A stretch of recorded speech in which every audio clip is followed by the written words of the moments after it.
тойдан қалай переход жасадың? либо кәсіпкермін ба, либо видеографпын ба, либо не болып жатыр деп ше. Өмірімнің соңына дейін камера ұстап өтемін ба деген бір. Мен мысалы үшін 10 күн жасағанда ол 1 күнде әкетіп жатыр да.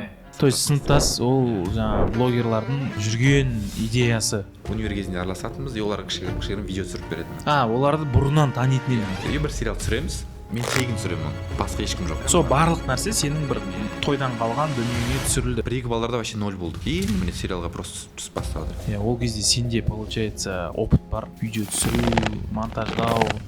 Саттық десек те болады шығар. Ол ақша где-то 1 жылға дейін жетті ғой маған. Мен кәсіпкер ретінде ойладым ғой қысқасы. Былай келген кезде ютубты кәсіп жасайын дедім ғой. Сериалды кәсіп ретінде жасайық. Ол кезде жаңағы медичандарда, сол күндерде Асқарларда подписчик бар ма? Асқарда вообще 0-мен кірді ғой. Кино түсірдік деп жатсың. Популярность блогерлармен жұмыс дұрыс қалай істеген дұрыс? Өнер адамдарының көбісін қарасаңыз бәрі біртүрлі болады. Мына жақта творчество, мына жақта кәсіп. 1 миллион подписчикке жеткен кезде ғана барып YouTube алтын береді ше. Именно саған не жарасатынын білу үшін сен бәрін көру керек сияқтысың. Алдыңғы подкастта менің атым Қожа туралы айтқанбыз, екіншісі. Ұнады ма? Қалан кезет түсірген ба? Сценарий қатты өткен жоқ өзіме. И шықты, потом кейіннен барып көрем өзім. И ожидание қойып барамын мен қатты ше. Асып түседі деген болды да, менде кішкене сомнение болды. Қазақстанның қанша пайда адамы ютубпен ақша тауып отыр деп ойлайсың? Көп адам осы жерде қашып кетеді ғой.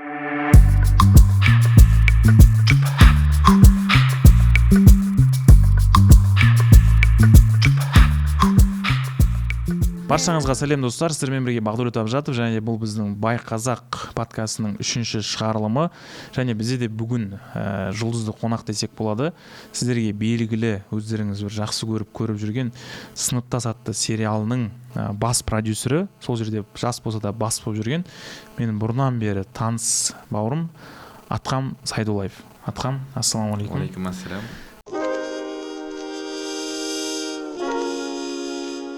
Енді Атқам, сені былайша уже біраз жыл болып білеміз. Енді өзіміз бірге бастадық, бір компанияда істедік. Видеограф болып істедік. Атқам негізі басында видеограф болып бастаған, то же самое Love Story, той бәрін түсірдік. И ең басты бүгінгі сұрақ, қазіргі Атқам уже басқа Атқам. Енді қазір соны Құдай қаласа барлығын білетін боламыз. Қалай кеше Азамат ағамыздан да сұрадық, тойдан қалай переход жасадың клипқа деп. Өйткені біреулер әлі тойда жүр, ол обязательно той түсірмеу керек деген әңгіме емес, но қалай переход жасауға болады? Яғни ұзақ жүріп қаласың ба? Менде де сұрақ болатын еді, типа өмірімнің соңына дейін камера ұстап өтемін ба деген бір сұрақтар болады да. Но сол кезде жаңағы досым айтатын еді, астыңда бір Range Rover жүрсе, 3 этаж үйде тұрып жатсаң орталықта, какая разница, не ұстасаң да дейді ғой, сен бір не қылып жүрген жоқсың, какая разница, өзің жақсы көр. Сол сияқты главный қазір Атқамға сұрақ. Атқам, осы давай басынан бастап переход қалай болды жалпы? Давай. Өзің туралы айтып берсең, қай жердің тумасысың и переход қалай болды? Сол главный сұрақ. Біріншіден саған мың алғыс білдіргім келеді. Осындай подкастқа шақырып жатыр, осындай подкаст жазып жатқаныңа. Еще қазақ тілінде бұндай подкасттар бізде как раз жоқ десек те болады. Именно осындай медиа саласында несінде оған қатты қуанып отырмын. Шақырғаныңа рахмет. Енді жалпы өзің айтқандай жаңа бірінші болып неден бастаған, сол видеографиядан бастаған. Негізі басы бір 9-шы класста басталды деймін. Бізде Түркістанда обычно той түсіретін студияға барып, сол жаққа жұмысқа кіргем. Еще ол жерде монтажға кірем. И сол кезде бұл салаға қатты қызығушылық тудыртқан адам бар, себепкер былайша айтқанда. Ол кісі Россиядан мультипликация жасайтын, 3D анимация сондай жасайтын адам келеді. И сонымен бір ол студиядағылар соны шақырады ғой, опыт алмаса кетеді. И мен сол кісімен танысам, и ана кісінің көремін да, қызыға бастаймын ғой историясын. Былай жасаса болады екен, былай жасаса болады екен. И сол кісімен кішкене сабақ аламыз, бір 10 күн дей ма. Монтажды қалай жасау керек, скрейк қалай болу керек деген.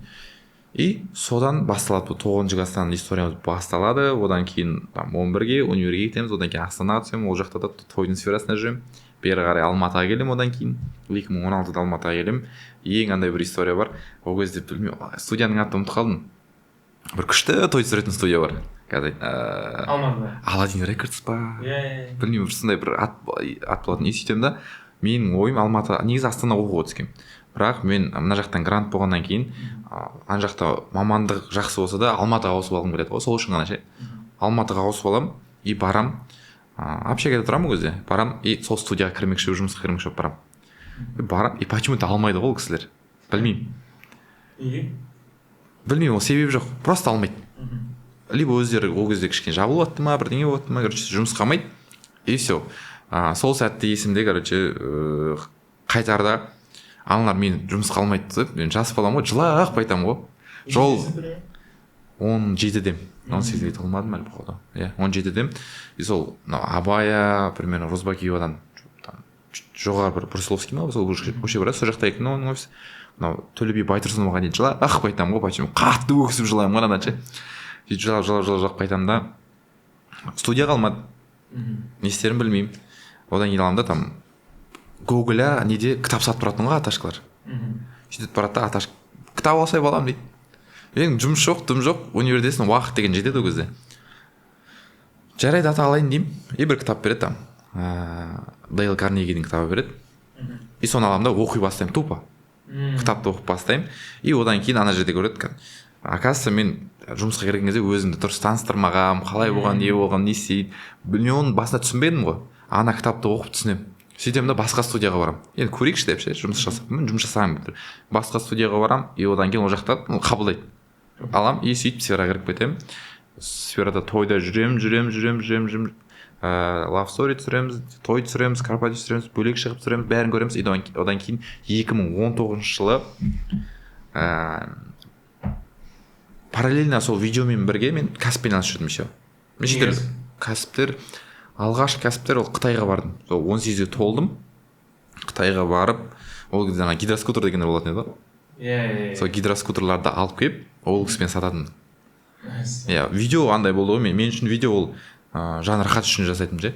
Ол маған ешқашан андай бір былай чисто заработок үшін, иә, заработок үшін деп ой болмаған ше. Маған ұнайтын ол сфера ше. И одан кейін оны жасай беретін же. Ол басына жұмысқа кіргенде де, и басқа өзім түсірген кезде де сондай болатын же. Өзім жан рахатыма істейтін. Ал енді студент кезінде 18-ге толдым, жеке басым өзім ұстау керек деп, ата-анамнан, то есть запрос ол жақтан ақша сұрамаймын деген өзіме серт бердім да, жаңа кәсіптер жасай бастадым. Майда шүйде кәсіптер. Қытайға барамыз, гидроскутер алып келеміз, Алматыда сатамын, ол кісі арқылы сатып жүремін. И тоже әртүрлі заттар алып келіп сата бастадым. Ол периодтың үстінде тағы видео түсіріп жүрмін бірақ. Не түсіріп жатырсың сонда? Ол кезде той и love story түсіріп жатыр. Той и love story түсіріп жатыр. Одан сол кезде еще мороженое бутик ашамын. Иә, ішінде разливной там сусындар, мороженое бутик, анау мынау, еще там тайский мороженое деген сияқты. Бірақ кәсіпте онша опытым жоқ. Новойдан андай мороженое бүйтіп істейді ғой, ролл сияқты қылып ше. Жареный мороженое деп айтады. Сондай алып келіп алғам. Ол вообще рынокта жоқ, негізі өтпейтін нәрсе. Алады да, короче, и одан қадалам. Ол кезде бір 700 мың ма, 1 миллионға ма қадалам. Ол өтпейді, оны сатылып қалады үшін ол. Ол бизнес сол күйі қалады да, и қайттан сол видеографиямен анау қарызымды төлеу керек болады да. Ақша қайдан алдыңыз ба? Видеомен жинадым ғой. Видео түсіріп ақша жинадың да, кәсіп аштың соған. Иә, мен де мынандай болатын көп нәрсе. Видео түсіріп, ол маған ақша алып келгеннен кейін ол жиналатын же, расход жоқ былайша айтқан кезде. И оған кәсіп ашатын. И көп кәсіп күйіп кететін. Одан бірінші сол бутик киді, одан кейін Қытайдан киім заказ беремін. Өзім брендіммен там қудыртып, айс бірдеңе, стайл, анау мынау деп қалып келемін. Тоже болмай қалады. Ну, былай, средний болады. Тоже болмай қалады. Одан кейін қайттан видеоға кетемін, анан заработать ету керек қой енді. Ар жақта орын толтыру керек, қайттан видео керемін да, орын толтырып аламын. Орын толтырамын да, жүрем. И уже 2018-19-ларда осознание келеді, то, что егер мен уже үйленсем, дальше уже рост болатын болса, бұл именно той саласымен, немен уже мен не заработаю на свою жизнь, на свободную там еркін өмір сүруге ақша табылмайтын түсіндім да. Именно мүмкін біреулерде бар шығар там табатын шығар, тойдың өзі жеткілікті. Маған бірақ ол аз болып келді. И бір тамаданың сөзі қатты влиять етті ғой. И әркіммен сөйлесіп жүресің, танысып жүресің, и бір тамадан барып айтамын, сұраймын. Қызығып қараймын ол кісілерге ше. Мысалы үшін тойда былай еді. Біз барамыз, таңнан кешке дейін жүресің, 15-20 мың теңге аласың. Белің ауырады, қана камерамен таска дейді жүресің, шаршайсың. Оның ертесі бар, тағы монтаж жасау керек. Оған жарайды бөлек ақша болса да, анау еңбек қойған жас кезде байқалмайды, но кейін белің ауырып, анау басталады. Тамадан күн қараймын. Тамада келеді, әп-әдемі машинасымен тап-таза, күшті әтірін сеу болған. Кіреді микрофонды алады, ла-ла-ла-ла-ла-ла-ла дейді. Тық-тық-тық, кемі 200 мың алып кететін. Кейбір тамадалар миллионға дейін алып кететіндер бар еді.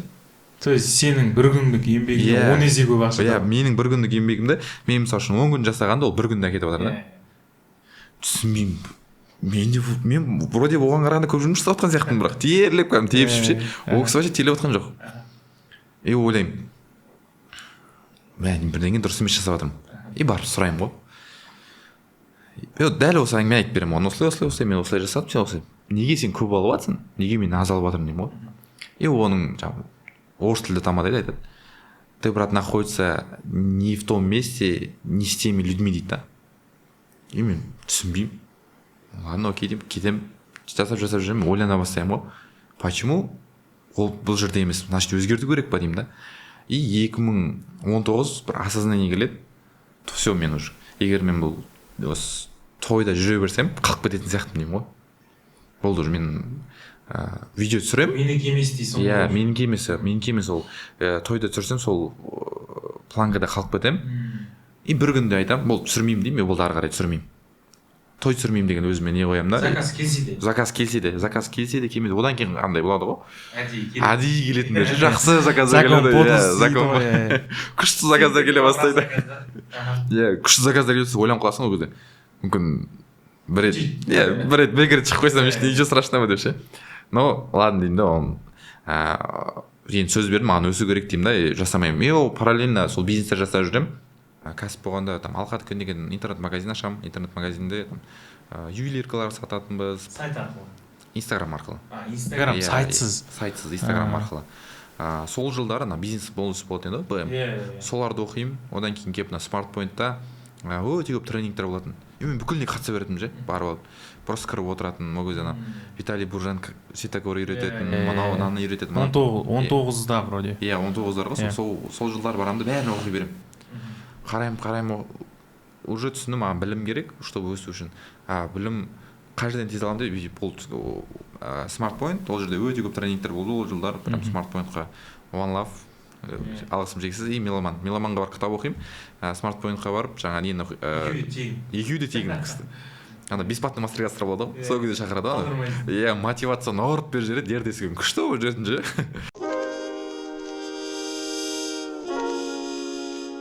Атқамның басты еңбегі, басты бір тұрмысы ол кітап оқу, білім алу. Бірінші жұмысыңнан бастап, тұра алмай кеткеннен бастап, Атқам өзіне сұрақ қойды, неге деді, ол сұрақтың жауабын кітапта алды. Одан кейін жалпы өзіне тағы сұрақ қойды, неге деді, оны тамададан барып алды. Тағы сұрақ қойды, тренингтерден алды. То есть бұл жерде Атқам сөздерін қорытындылай келсек, өзіңе не үшін сұрақ қою керексің ғой, өзіңе, басқа біреуге емес, там чат GPT-ге емес, өзіңе сұрақ қою керексің, неге мен осы позициядамын, бұл позициядан өшу үшін не істеуім керек, либо кітап оқисың, тренингқа барасың, адамдармен қалысасың. Все, дальше. И интернет-маркетинг оқимын, интернет-маркетингпен заттар сата бастаймын. Дата болғандай моментке дейін болды, носкиді интернет арқылы сатсақ қалай болады деген сияқты. Соған дейін проба жасап көрдік. Иә. Соған дейін проба жасап көрдік ше. Ну, естественно, носки өтпейді екен. Оны кейін түсіндік анализ жасап. Ол деген там чекті кішкене, неде кішкене, одан кейін ол нәрсе жалпы интернетке тура келмейді екен да ол. Магазин удобно дейді, сол форматтарға дұрыс келетін сияқты мына нелер. И одан бәріне өтем. И карантин келеді. Карантинде үйде оқып қаламыз. Карантин не істейміз? Үйдеміз, дым жоқ, демалыс. Марғұлан Шешенбайдың кайдзен планирование деген сабағын көріп қаламын. И кіріп кетемін ғой. Тауып аламыз. Тегін тоже видеода. Ол жерде бір кітап сатып алдым, анау кайдзен кітабын. И кіріп кетемін де, ол жерде жазда, мартта басталды ма? Жазға түстік қой, карантин жазда болды ғой. Үйден вообще шыға алмайтын моменттер.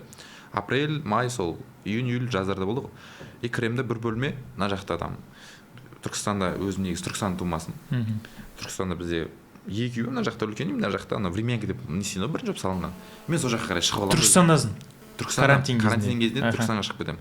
Ол историясы бар айтпашы, карантинға түспестен бұрын, енді кәсіп айналысы жоқ қой. И карантин деп жатыр ғой. И айтамыз ғой, так, мы бизнесмены, мы должны на этом зарабатывать деген ой кетеді ғой. Карантин кезінде ең бастап жатқан. Итемін да, давай маска сатайық. Маска деген жестко өтеді дейміз да. $1 таргет. Басталмай тұрып па? Басталып жатыр, кішкене келіп жатыр. И біз маска тігетін тәтен тауып аламыз да, $1 таргет жібереміз маскаға. Қырғын заказ түседі ғой. И соңғы карантин кіргенге дейін бизнес жасап кеттік қой. Тоже онлайн.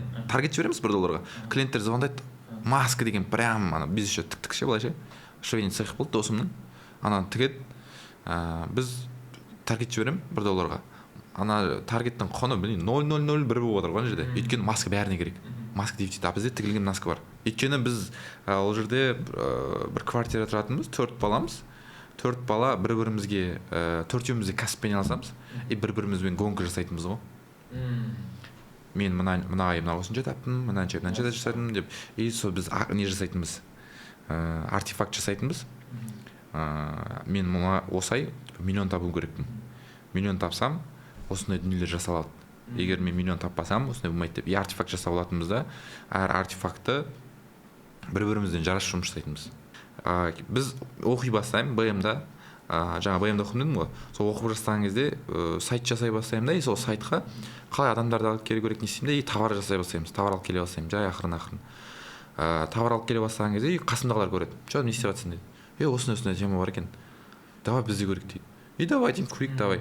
Бірге жасайық дейді, давай деймін. Олар бөлек товар, мен бөлек товар. И болды, сонымен уже бөлек товар алып келе бастаймыз да, и понимаем, в один момент понимаем, что жаңағы біз тұрып жатқан квартираның, допустим, 2 комната болатын болса, мен комнатаның бір кішкентай углында жатырмын ғой. Не үшін? Мына жақтың бәрі товар да, өйткені. Товар толып тұр ғой, короче. Товар да толып кеткен. Иә, примерно сондай, но масштаб ондай емес. Масштаб ондайға жеткен жоқ. Андай даже күлкілі момент болатын, ұялатын момент. Бір қарасақ үйде женский стринги жүр ғой. Да, сондайға дейін сатып кеткен жүр. Кімнің товары деп күлеміз ғой, да, ол видеолар бар еді.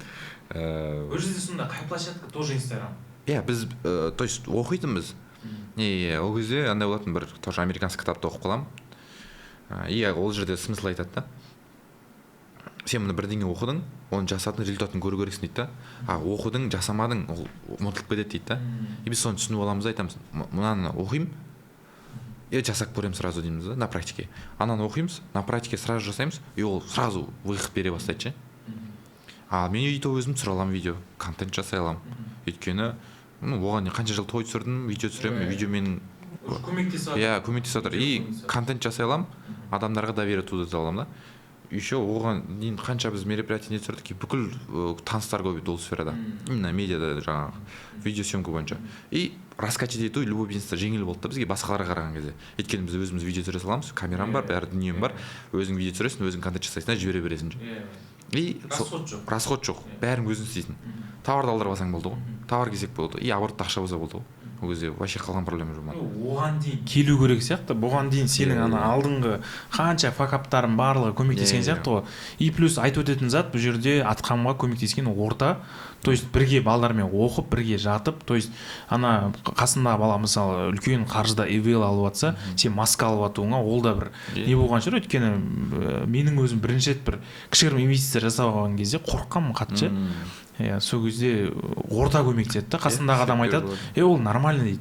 И сен кітапқа қатты сене бересің ғой по-любому. И қасындағы адам нормально деген кезде жүрегіңнен қиып анау 10 000 теңге болса да жұмсайсың. Сол үшін орта маңызды, өте маңызды. И плюс атқам тағы да бір несі, тағы бір кітап айтып кеттім. То есть бұл жерде қорытындылауға болады, то что кітап оқыған адам бай болады деген сөз ол 100% сияқты. То есть оқып қана емес, там бәрін оқып тастап емес, там бір 10 бетін оқыдың, бір формула алдың, өзіңе енгіздің и дальше кеттің, қайттан оқыдың, То есть сол үшін кітаптар полкада емес, жаңағыдай өзіңде болу керек, оқылу керек. Сосын дальше так Түркістанға кеттіңдер? Жаңа бизнестердің бәрін жасадық, бақылы не істедік, Түркістанға кеттік. Түркістанда уже 4 ай ма 5 ай болды Түркістанда. Уақыт жетеді, не істерін білмеймін, кайдзен көре бастаймын.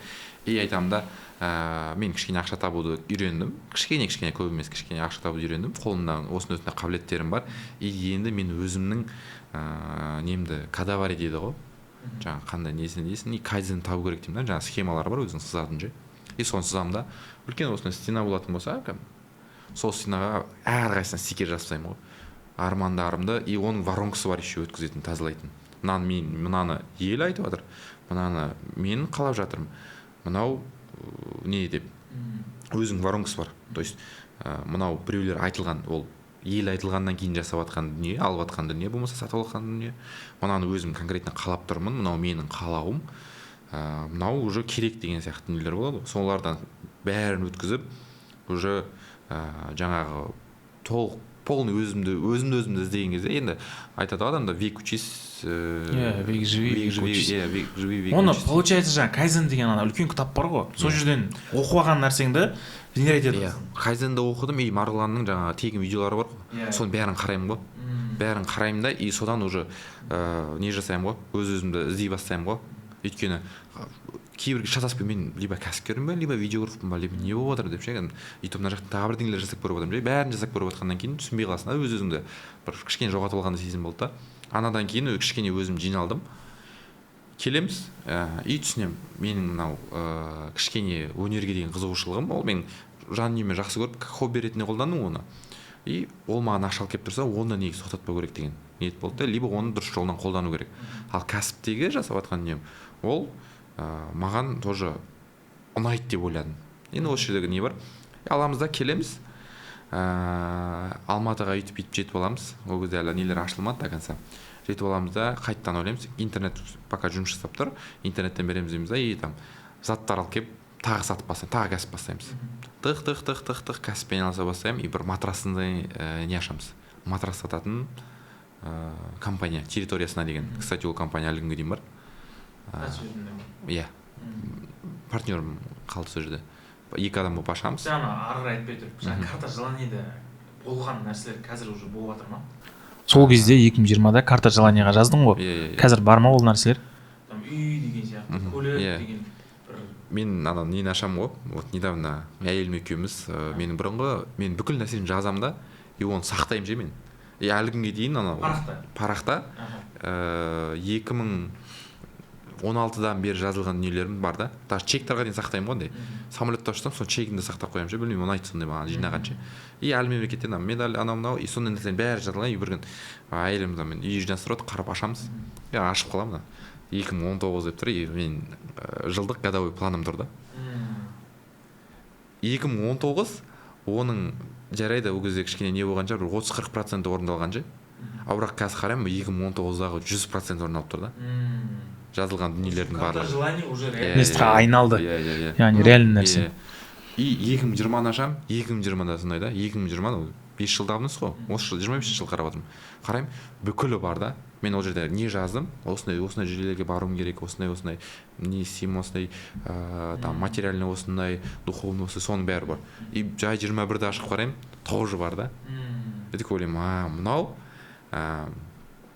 менің ол кездегі арманым қазір уже өтіп кеткенмін да одан и маған байқалмай қалған да а мен ол кезде ойлаймын мен сонда осындай қысқа армандадым ба деп ше менің арманым тек қана осындай ғана болған ба деп ше өйткені допустим 2017-терді жазып қойғам менде рюкзак болу керек күшті там Нэшенгеровтың несін андай камера салып қоятын деген сияқты ше иә күшті 2019-да рюкзак армандап жүрсің 2017-те иә видеографтарға рюкзак болған қандай ғой кішкене өзің үшін күшті нәрсе ғой оны армандай ол кішкене қымбат болды ма білмеймін неге үшін ол болған менде ше потом алдым ғой қай жылдары екенін ұмытып қалдым уже алғанын потом алдым өзім камера хочу деп жаңа нелерімді жазып қойғанмын ғой хотелкаларым и қараймын оның бәрі өтіп кеткен и ойлаймын не үшін мен сол кезде мынаны армандамаған деймін да то есть андай болды да ой арманым да ол кішкентай болғанда мен рамкада болғанмын да и сол ойлаған ғана дүниеге жазылған да ал негізі алла тағалам түсінгенім бойынша сен армандау тегін ғой басу керек қой максимум басу керек қой максимум міне и соған жететініне мен кәдімгі көзім жетті да өйткені ана мысли материальный квантовый жаңа физика анау мынау дейді кішкене миға сенбей қаласың потом дінге де қалып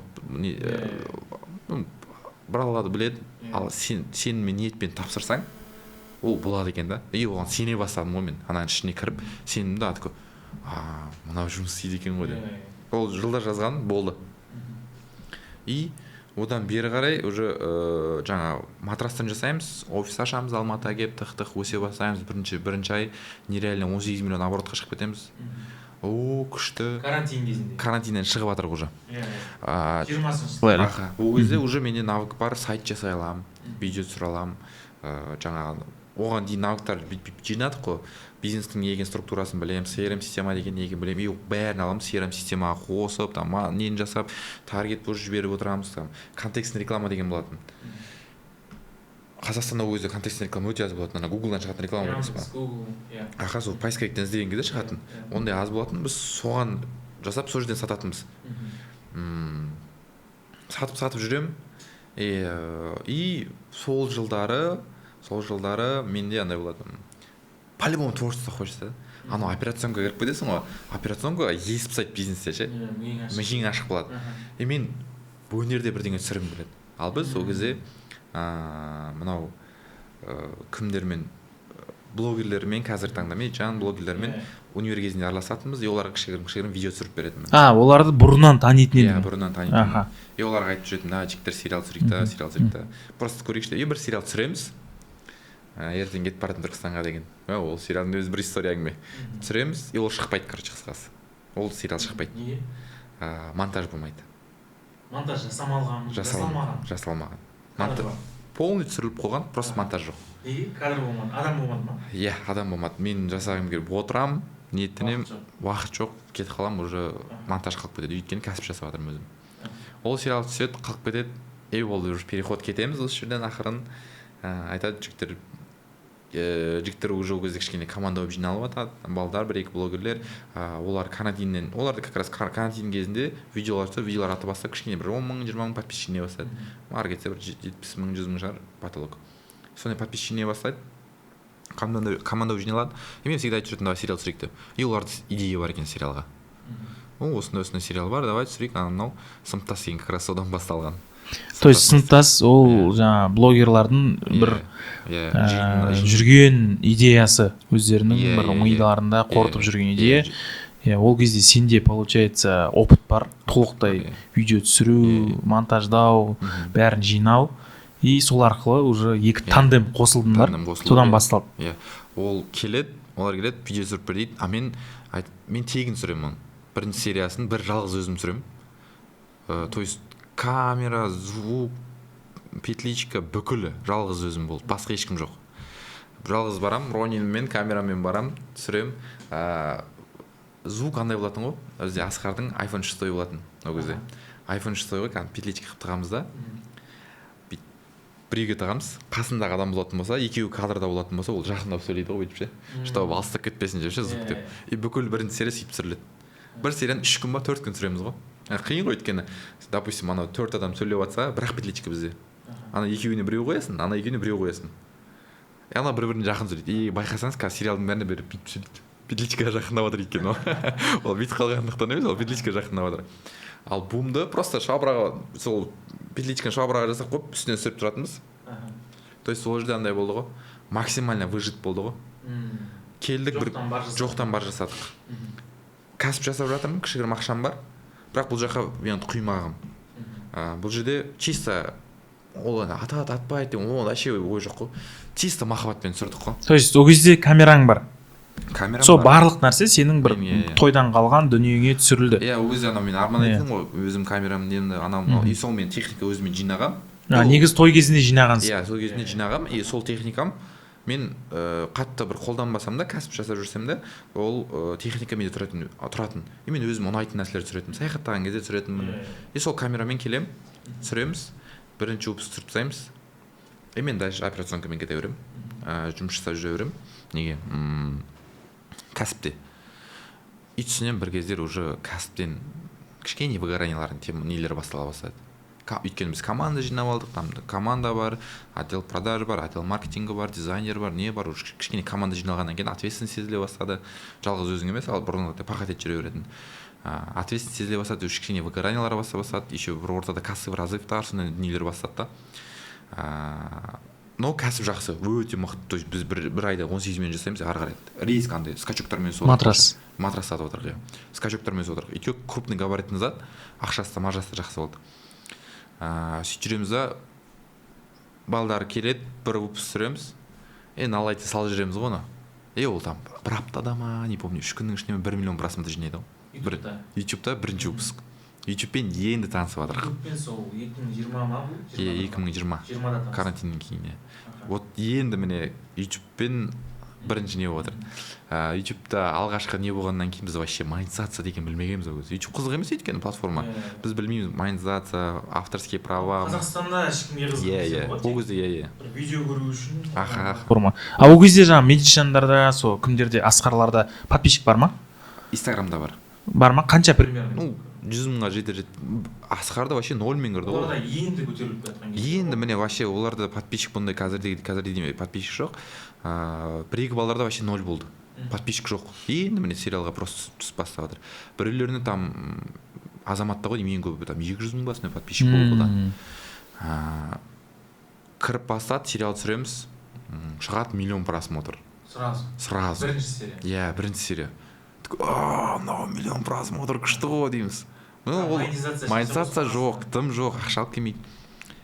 Біріншісі ғой, біріншісі может атып кеткен шығар. Білмеймін, екіншісін түсіріп көрейік. Кәсіп жасап жүремін, екіншісін келемін, съемка түсірем, кетемін. Тоже ешкімнен ақша алмайды, там расход бірінші серияда бір вообще расход жоқ қой практически. Әркім өзі келеді, кетеді.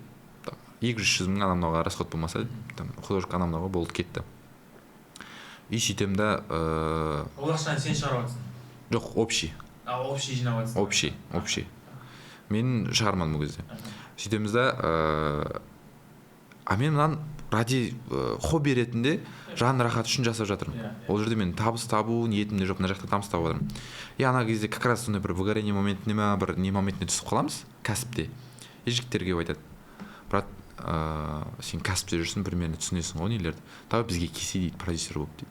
Ол кезде продюсер емес, келіп көмектесе дейді. И мен жүремін ойланып, мына жақта ақша келіп тұр, ол жақта ақша жоқ түсініп тұрмын мен. Ойланып жүремін, мына жақта қалады. И мына жақта ақшам, уже жиналып қойған ақшам бар, нем бар.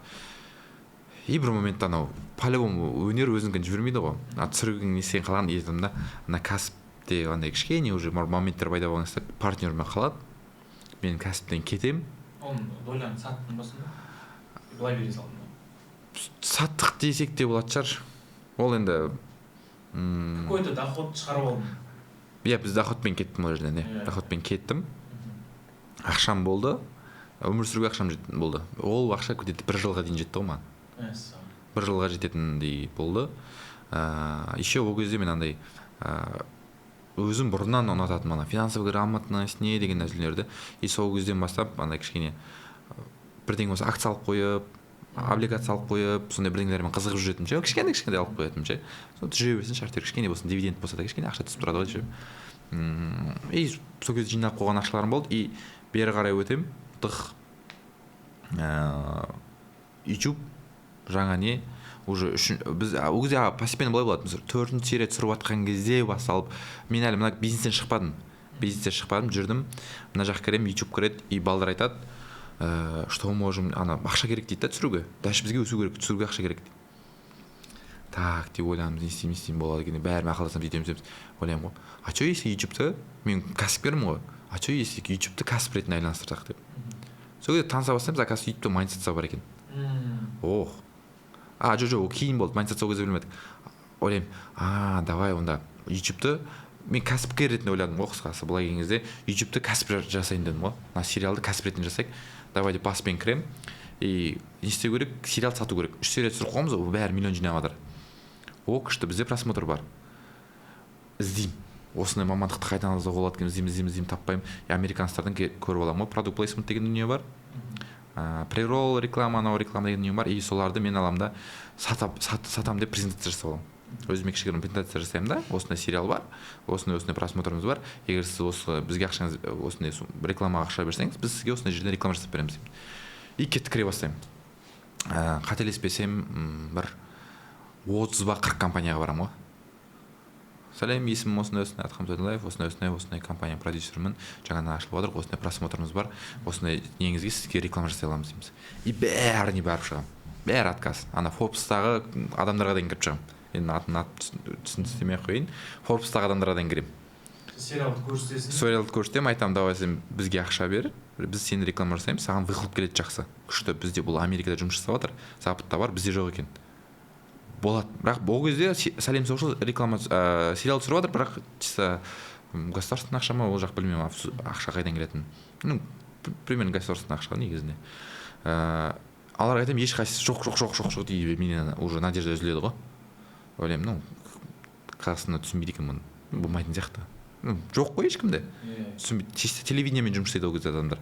Ал частниктармен ешкім жұмыс істемейді. Болмайтын сияқты дедім да. И кетемін, ары бері жұмыстармен жүремін, и келеді да бір кісі келеді. Осылай сен біздің конкуренттерімізге осындай ұсыныс тастапсың дейді. Иә, тастадым. Сен мен жолығайық деп дейді. Мен барам, уже надежда етіп сағам, ол адамдармен қатты сөйлескім келіп тұрған жоқ. Барамын да айтамын, осындай міне сериалдар түсіріп тұр, осындай просмотр деймін. Ага, давай дейді. Я біз қызық тұрық дейді. Қандай сумма дейді. Тұрамын, бір сумма айтамын. Қанша примерно? Плюс-минус? Плюс 5 миллион ғой.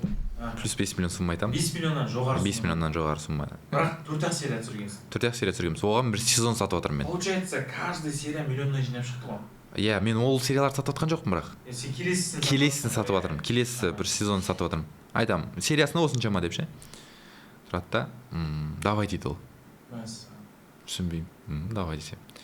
Айтамын, біз 4-ші выпускты оған дейін біз бір машинада балдармен кетіп армандаймыз ғой. Біз мына сериалмен Дубайға барып түсірсек рахат емес па дейміз да. Дубайға барып түсірсек кайф емес па дейміз да. Яғни қасымда осылай отыр, айтамын, 4-ші выпускты Дубайда түсіреміз деймін. Дубайда түсірейін деп отырық. Оның да ақшасын қосып айтамын. Сенің неңді сол жақта да айтамыз дейміз ғой. Дубайда айтамыз дейміз ғой. Деп, күшті дейді. Давай дейді ғой. Сосын ойлаймын, ана сенбей тұр, мен аларға максимально сенбей тұрмын, айтамын, өзі пятницама кейде жолығып тұрық. Бірақ ақша маған ертең түссін деймін ғой. Өйткені мен понедельник, вторник кету керексің айтамын. Анау айтады ғой, қуасың ба? Қалай ақша ертең түседі? Ертең суббота, воскресенье, ақша түссе понедельник түседі дейді. Бірінші рет ондай договор жасап тұрмын. Кәдімгі мен уже безбашенно сөйлесіп отырмын ғой. Максимально қысып сөйлесіп тұрмын. Оның несі бар, анда сообщениесі бар, кейін бір көрсетемін. Ана шашыласын да оқысаң. Айтамын, осыны не істеу керек деймін. Түсінбейді ана кісі. Давай дейді ол кісі. Ол кісі оказывается біліп тұр екен. Негізі ол кісі қазір рынокта образовательный саласында өте мықты адам. Орны кәдімгі. То есть бұл спонсор образование саласы, білім саласындағы спонсорлар болып тұр. Джо деген компания ғой. Әлде бар. Өте мықты кісілер, олар алғашқылардың бірі сенгендеріне де ешқашан өкінбейді. Өйткені 6x сақтадық деді ғой. Кіреміз, жасайды, балдарға бар айтам, жіктер, все, біз Дубайға шамыз. Түсінбейді бәрі. Қандай сезім болды? Бәрі түсінбейді. Көбісінде ешене жоқ қой, загранпаспорт жоқ қой. Осы күн Дубайға шамыз деймін. Түсінбейді бәрі. Кеше ғана армандап отқан еді, бүгін Дубайға ұшып бардық, иә, Дубайға ұшып бардық. Бәрі давай сонымен Дубайға барып выпуск түсіреміз, өзімізге жаңалық жасаймыз. Выпуск түсіріп келгеннен кейін 5-ші выпуск түсірілдік бұл, иә, Дубайда қателеспесем. 4-ті Алматыда түсірдік, 5-ті Дубайда түсірдік. Қайттан оралып келеміз да, жаңа ақша бар ғой бізде, жаңа берілген ақшаның жартысынан көпсін Дубайға құрып тастаймыз біз. Командамен барып аламыз ғой, 15 адам барып аламыз ғой бәріміз ше. 15 адам обратно сол жақта өмір сүруі бар, съемкамыз бар, короче. И соның бәрін сол жақта жасаймыз, келеміз. Бірінші сезонда бірінші сезон уже аяқталып жатқан, как раз мен Дубайға кетіп қалған кезде, мен уже өзде бір айға кетіп қаламын ғой. Балдар ұшатын кейін болатын болса, мен до барып аламын да, сол жақта жүремін. Кәсіптерді не істеп бастаймын, қызығы бары бері жүремін. Енді жақта менің бизнесім уже кішкене просядка болып отыр ғой. Өйткені мен операционкадан почти шығып, бері қарай кетіп жатырмын. Ол әлі бар бизнес? Бар. Сол жасап жатыр. Ақша болып жатыр, айналып жатыр, бәрі жасап жатыр. Команда бар, не бар, бәрі жасап жатыр. И шығып бастаймыз, Дубайдан келеміз, уже келесі жыл, 21 жыл. Мына жақта бизнесқа мен суып қаламын. И все, окончательно қоямын осы. Окончательно шығамын ол жақтан, и мына жаққа кірсем. Мына жақта бір рет уже мен көрдім ғой, ақша тартуға болатын. И сол кейсті аламыз да, дальше сата бастаймыз ғой. Алып, сол кейсті айтамыз, міне 6x жасады, сендер де жасайсыңдар. Ойындамаңдар, бұл үлкен рынок. Қазақстанда жаңадан болады, үлкен рынок дейміз. И бәріне сата бастаймыз. Аллаға шүкір, қазір таңда үлкен мировой брендтермен жұмыс жасадық. Coca-Cola болсын. Бізде Coca-Cola арман болды ғой. Біз брендтермен жасап жатқан кезде. Иә, именно Coca-Cola керек болды бізге ше. Өйткені Coca-Cola продукты көп қой. Біз Coca-Cola'ны алсақ, түсіндік, рынктың бәрі бізге сенетін. Coca-Cola бізге реклама берсе, рынок ол жерде рекламный рынок былай жұмыс жасады. Верх Coca-Cola примерно масс-маркетта ше. Coca-Cola'ны алсаң, қалғандар бәрі сенеді. Өйткені сен Coca-Cola'мен жұмыс істеп жатсың да. Ал қалғандар рынктың артындағылар сол Coca-Cola қарай маркетинг құрады екен примерно. И біз соны түсінеміз да айтамыз, бізге Coca-Cola керек деп. Coca-Cola'ны аламыз, артынан реклама кетеді ғой. Бүкіл доверие шешіледі. Оған дейін кішігірім компания жасап жүреміз, мировой уровеньде Coca-Cola'мен жасаймыз. И Coca-Cola'ның өзі кетеді, Фантасы кетеді, Коланың Zero'сы кетеді, оның продукциясы көп қой Coca-Cola'ның. То есть кайф дейсің ғой. Coca-Cola продукция береді, балдар ішіп жүреді. Еще түсіреміз. Еще түсіресіз, еще ақша төлейді саған. Любой видеографтың арманы шығар. Өйткені бұл эксклюзивный әңгіме, YouTube бойынша Атқам жаңа мен енді кішігірім таныстырған кезде тек сыныптаспен таныстырып отырмын, но оның астында жатқан осы Атқамның YouTube саласындағы дәл қазіргі күнде топ маман ретінде қазір YouTube'тың да сұрақтар болады бұйырса. Но көрдіңіздер, арманға сену керек. Жалпы той түсірдім деп, той тастадым деп басқа жұмысқа кетіп қалған жоқ. Бір күні кәсіптен тойға келіп отыр, той деп сериалға келіп отыр. И сол үшін жаңа видеографтың арманы сияқты ғой. Продукт береді, оны қолданасын. И в целом бұл жерде де сенің оқыған кітаптарың барлығы шыққан сияқты ғой, жаңа подсознание может все болған сияқты ғой сенде. Бардың да бір күнде сұрай салдың. Негізі 2020 жыл ғой бұл. Иә, 2020-21 болып отыр ғой. 20-21 жұрттар минуста жүр. Бәрі минуста жүр, бәрі тоқтап қалған. Той түсіретіндер точно тоқтады. Оның ішінде біз де бармыз, сол жылдары мен де ізденгенмін, не істеуге болады деп. Там курс жасап кеттік па, кішігірімше. Негізі курс сендер де жасадыңдар. Бірақ мықты курс болған сияқты ол. Покасте тоже. Алғашқылардың бірі болып жасадық қой, қазақ тіліндегі курстарды алғашқылардың бірі болып жасадық. Негізі осы жыл біраз бизнес, жаңа сен айтқандай, Атқам сөзін қорытындылай келе, осы жерде мүмкіндікті былайша келген кезде минусты плюс қылып көрдің ғой сен, проблеманы возможность қылып көрдің ше, көп кәсіпкерлер осыны айтады ғой. И одан бөлек жалпы осы жылы жаңа Жиздуха да шықты, вроде карантиннің кезінде. Басқа да мықты сериалдар 20-шы жылы шығып, и қазір уже кино болып жатыр, қазір оған да келеміз. Все, дальше курс туралы айтып берсең кішігірім. Карантиннен жалғастырып жейін. Карантиннен кейін негізі көп ойлаймын, көп кәсіпкерлерге екінші андай айтады, кризистен кейін көп кәсіпкерлер пайда болды деп айтады ғой. Біз де солардың бір қатарында болдық деп ойлаймын, өйткені карантин түсіндірді ғой адамдарға ше. Қалай бәрі мәнді любой время, любой нәрсе түсіндірді ғой. Бәрін түсіндірді. И одан карантиннен кейін көп блогерлерде біз сериал түсіріп бастадық, қазір өте көп түсіретіндер. Частниктер өте көп. Кіріп шығып кетіп жатқандары бар, стабильно түсіріп жатқандар бар, тұрақты түрде түсіріп жатқандар бар. Қазір өте көбейіп кетті. Получается, жаңа неден кейін біз курс жасадық. Енді ол былайша айтқан кезде біздің өзіміздің кішкене сол уақытта жиналған опытымызды бөліскіміз келді. Ойбай керемет мыңдаған миллиондаған адамдарды көмектестік деп айта алмаймыз, бірақ біздің деңгейде өзімізге жараса, жақсы деңгейде жасадық. Блогинг туралы болды. Жалпы блогинг біздің жасап жатқан жұмыстар бойынша. Личный бренд, қалай? Личный бренд жоқ еді кезде. Қалай көп адамдар да кезде екен блогерлер енді пайдалы бола бастады, и адамдардың бәріне қызық болды ше.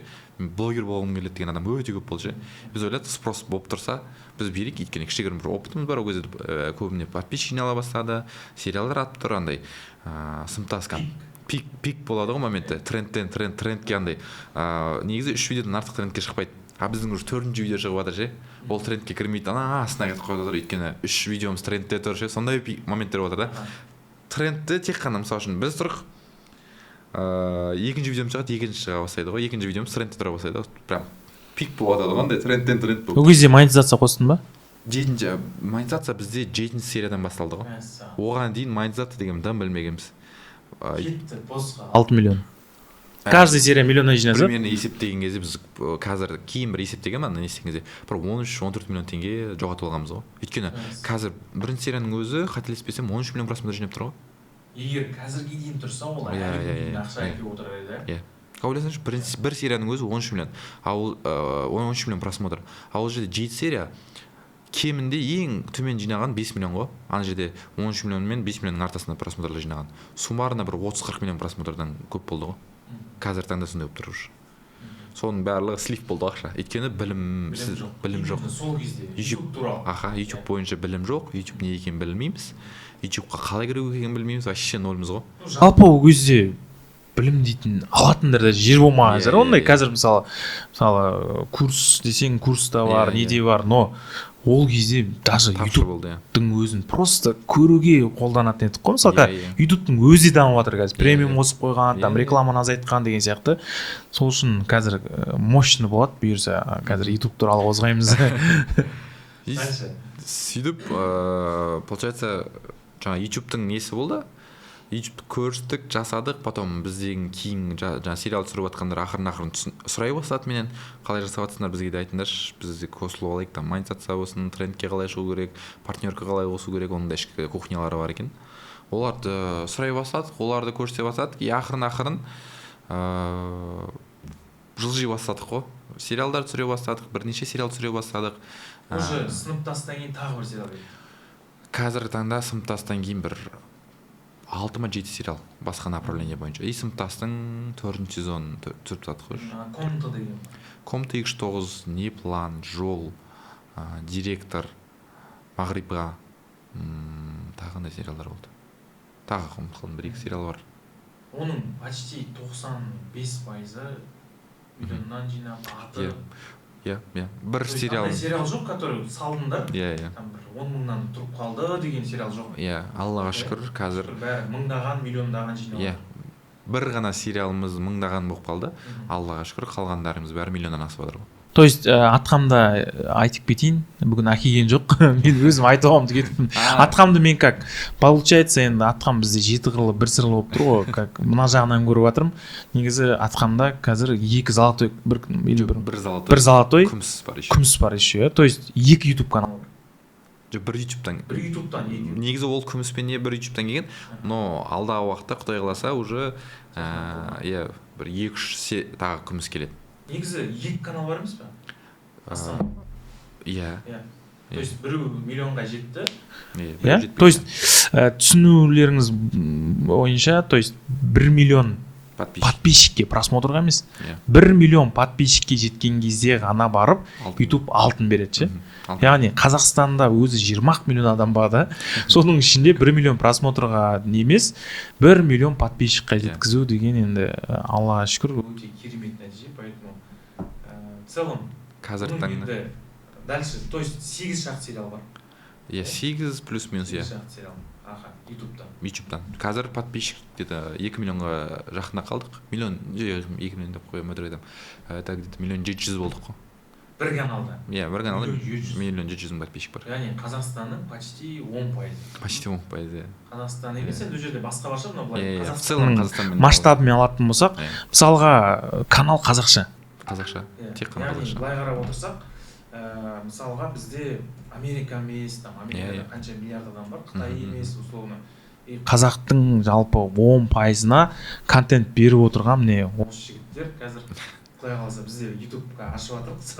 Енді біз енді келіп жатыр ютубқа, мінекей атқандар 2020-2021-де ютубты бастап, сол былай қарасақ ютубтың бір первопроходец дейді ғой, сондай кісілер болды. Сол үшін атқаннан ютуб бойынша қандай сұрақта бар? Негізі ютуб бойынша қазір консультация бірдеңке бар ма? Мысалы мен алдында бір танысымды жібердім. Ол жаңа иттердің дрессировкасымен айналысады, Нұрлан кинолог деген, по-моему. Ол кісінде де монетизация қосып беріпсің, кеше показательдерін көрсетті, өте керемет. 5 айдың ішінде. То есть, если что, сенен настройка, консультация болады да? 2023-тен бастап ютубпен прям терең айналыса бастадық. Былайша айтқан кезде тікелей ютубпен сөйлесе бастадым ғой. Жеке менеджерство дейді, уже прямой партнерство ғой ютубпен.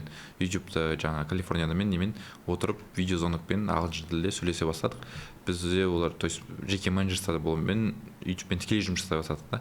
Ютубты уже соларынан үйрене бастадым өздерінен. Так, мынау қалай жұмыс жасайды, мынау не жұмыс жасайды, алгоритм қалай болады. И біз қазір уже ютубта үлкен подписчик бар, уже рынокта жаңағы жасалып жатқан нелер болғандықтан ютуб бізге бірінші ақпараттар жеріп отырады. Бізде осындай жаңалықтар болып жатыр, осындай болып жатыр деп. Былтырлары осы 2024-терде YouTube бойынша курс запускать еттік. Именно американский YouTube бойынша қалай заработок жасауға болады. Қазақ тілінде там жалпы YouTube қалай ашып, монетизация қалай кіргізуге болады. бұл жерде еще монетизацияға келетін болсақ, қазақ тіліне там бізде былай немен айтқан кезде бір неге 1000 просмотрға ақша төлейді ол жерде. 1000 просмотрға Қазақстанда 0,5 пен $1 аралығында төлейді.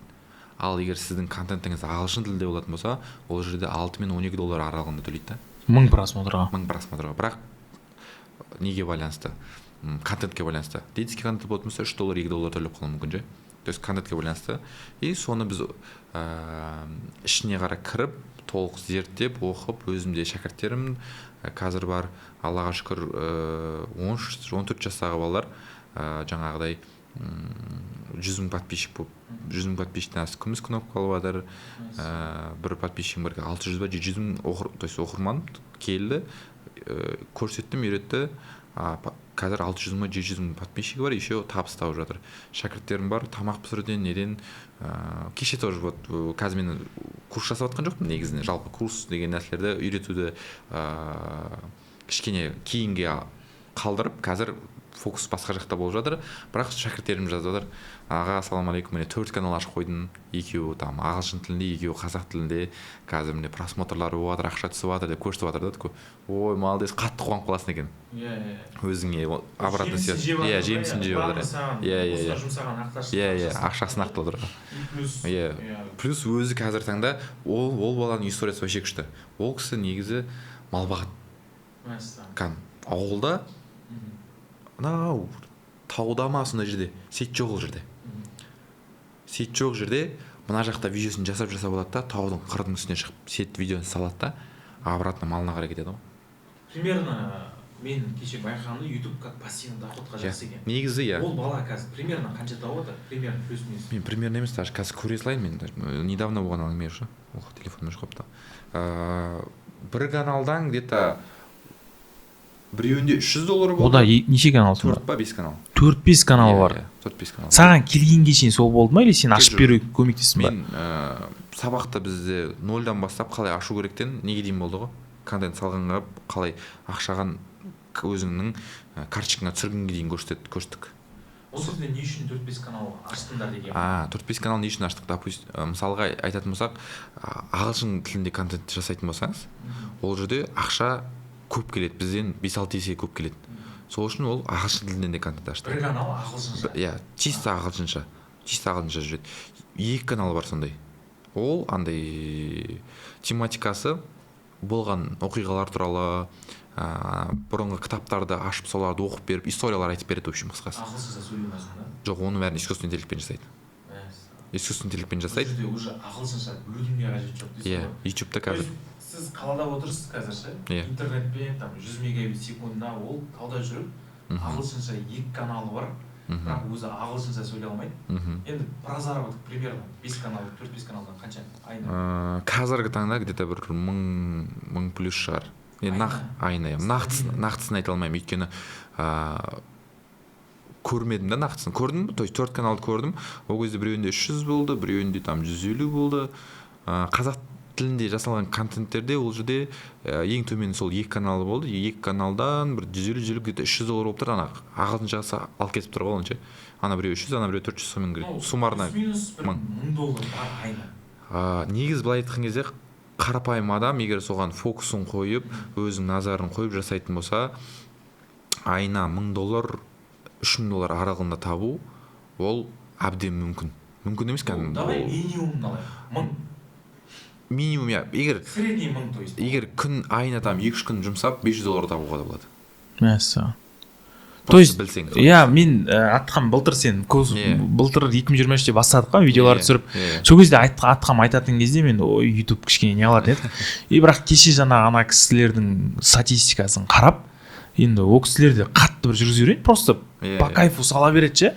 Ана жерде продакшнға көп ақша құртпайды, андай светтер жоқ, қымбат камера қоймайды ше, телефонына вертикалка түсіреді да сала береді екен ол кісі ше. И просмотр жақсы жинайды. Ол жерде бар орысша аудитория. И блин, кайф жаңағы почти енді $1000 жоқ ол жерде сәл аздау, но ол жерде без напряга істеліп жатыр да. Без напряга. То есть жаңа сен айтқандай реально кірісіп жатқан жоқ ешкім ше. То есть бұл жерде YouTube негізі көбісі түсінбейді. Бізде Қазақстанда еще өте аз кіретіндер, негізі пассивный доход ретінде бұл өте керемет дүние. То есть бұл жерде сұрақ мысалға мен даже бүгін айналыстым да 1 жыл тастап кеттім, анау мені асырап отыра береді ғой. Иә, то есть бірақ ол түседі несі, ақшасы түседі, сіз суммасы азаяды, өйткені просмотр саны азаяды новый жаңа видео шықпағаннан кейін, бірақ төленіп тұра береді. аз да болса сен тауып отырасың. 6 айда бір рет бір видео салып қою керек, чтобы алып тастамау үшін. Реально айналысып аттың, условно қазір реально айналыстым, айына $1000 таптым, кейін тастап кеттім, вообще 1 жыл уақытым болмай кетті, там 6 айда бір өтірік видео салып қойдым, и бір хотя бы 200-300-ге дейін келеді. Ал қазіргі курс доллармен ол жерде мен қызығатым ютубта, доллармен табасың. Қазір Қазақстанның теңгесі жестко инфляция болып жатыр, то есть қазір 540 теңге доллар ше, ол құдай біледі, былтырдың өзінде 440 болып тұрып, қыста 550-ге бұрқ етіп, 530-ға көтеріліп кетті, қазір 540.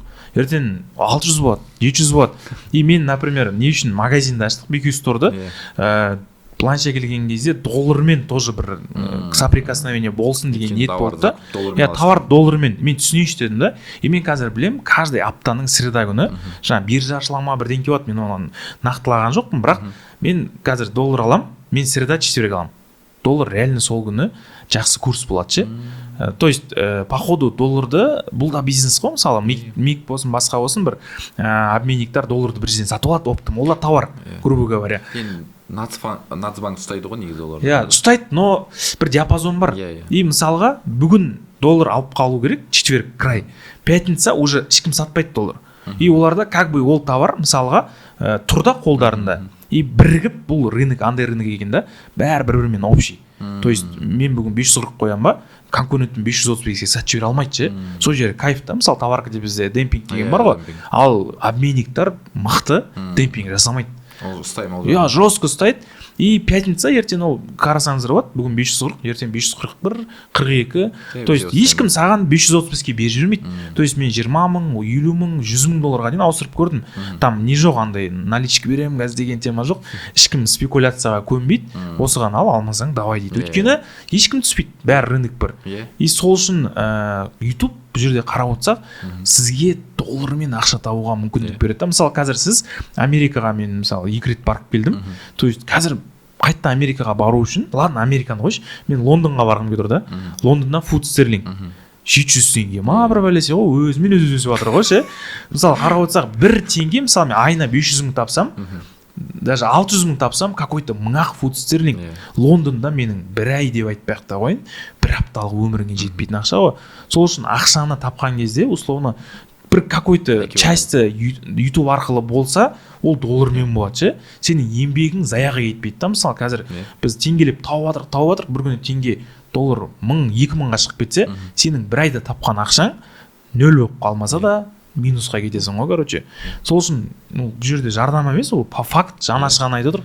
То есть үйде отырған ана болсын, не болсын, прям мен де қазір подкастты бастап жатырмын, бұл бірақ енді монетизация үшін де бір кішігірім бір айына $500 түсіп отырса да, маған мен как пассив ретінде оны қатты прям ол махаббатпен қарайтын ақша да, потому что сен өз кайфовать етіп жүрмін, мен қазір подкаст жүргенде де рахаттанып жүрмін, и сол арқылы ақша табасың ше. Кайф қой мысалы. И плюс еще ол ақшаның құны ешқашан түспейді, доллармен табасың да, короче.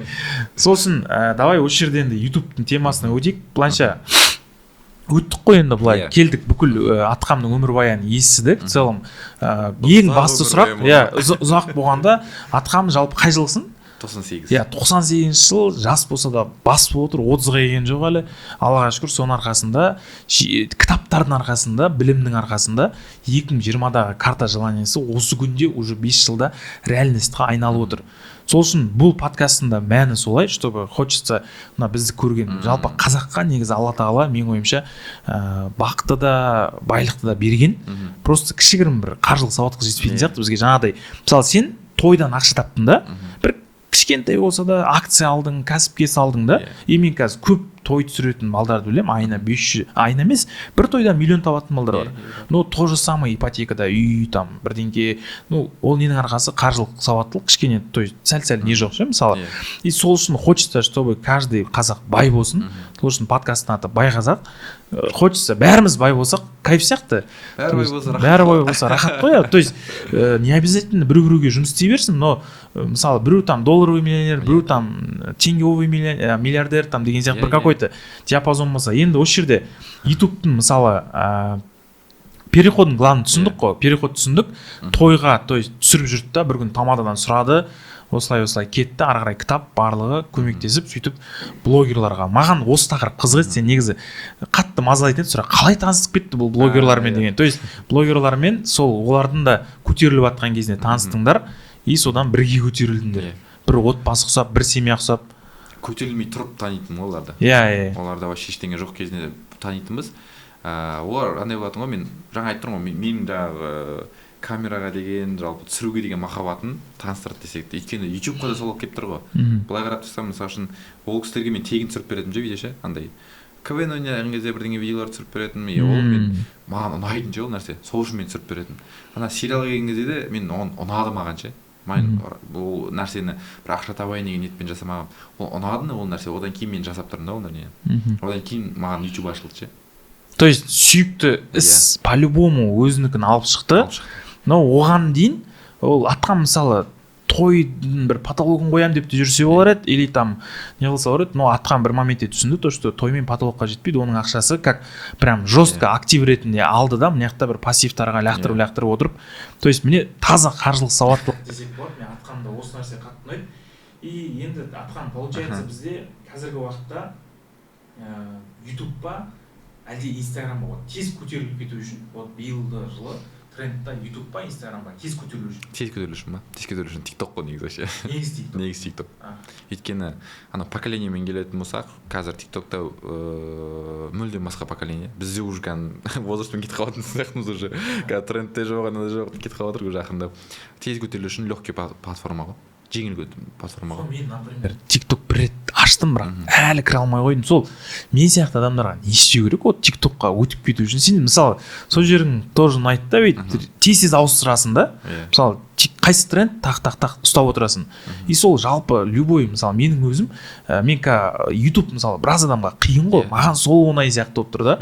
Но TikTok-қа қалай тез кіріп кетуге болады, например, өтіп кетуге болады? Ол жерде, видите, мен айта алмаймын конкретно осындай бір определенный формула бар, былай жазсаң 100% кіріп кетесің деген сияқты.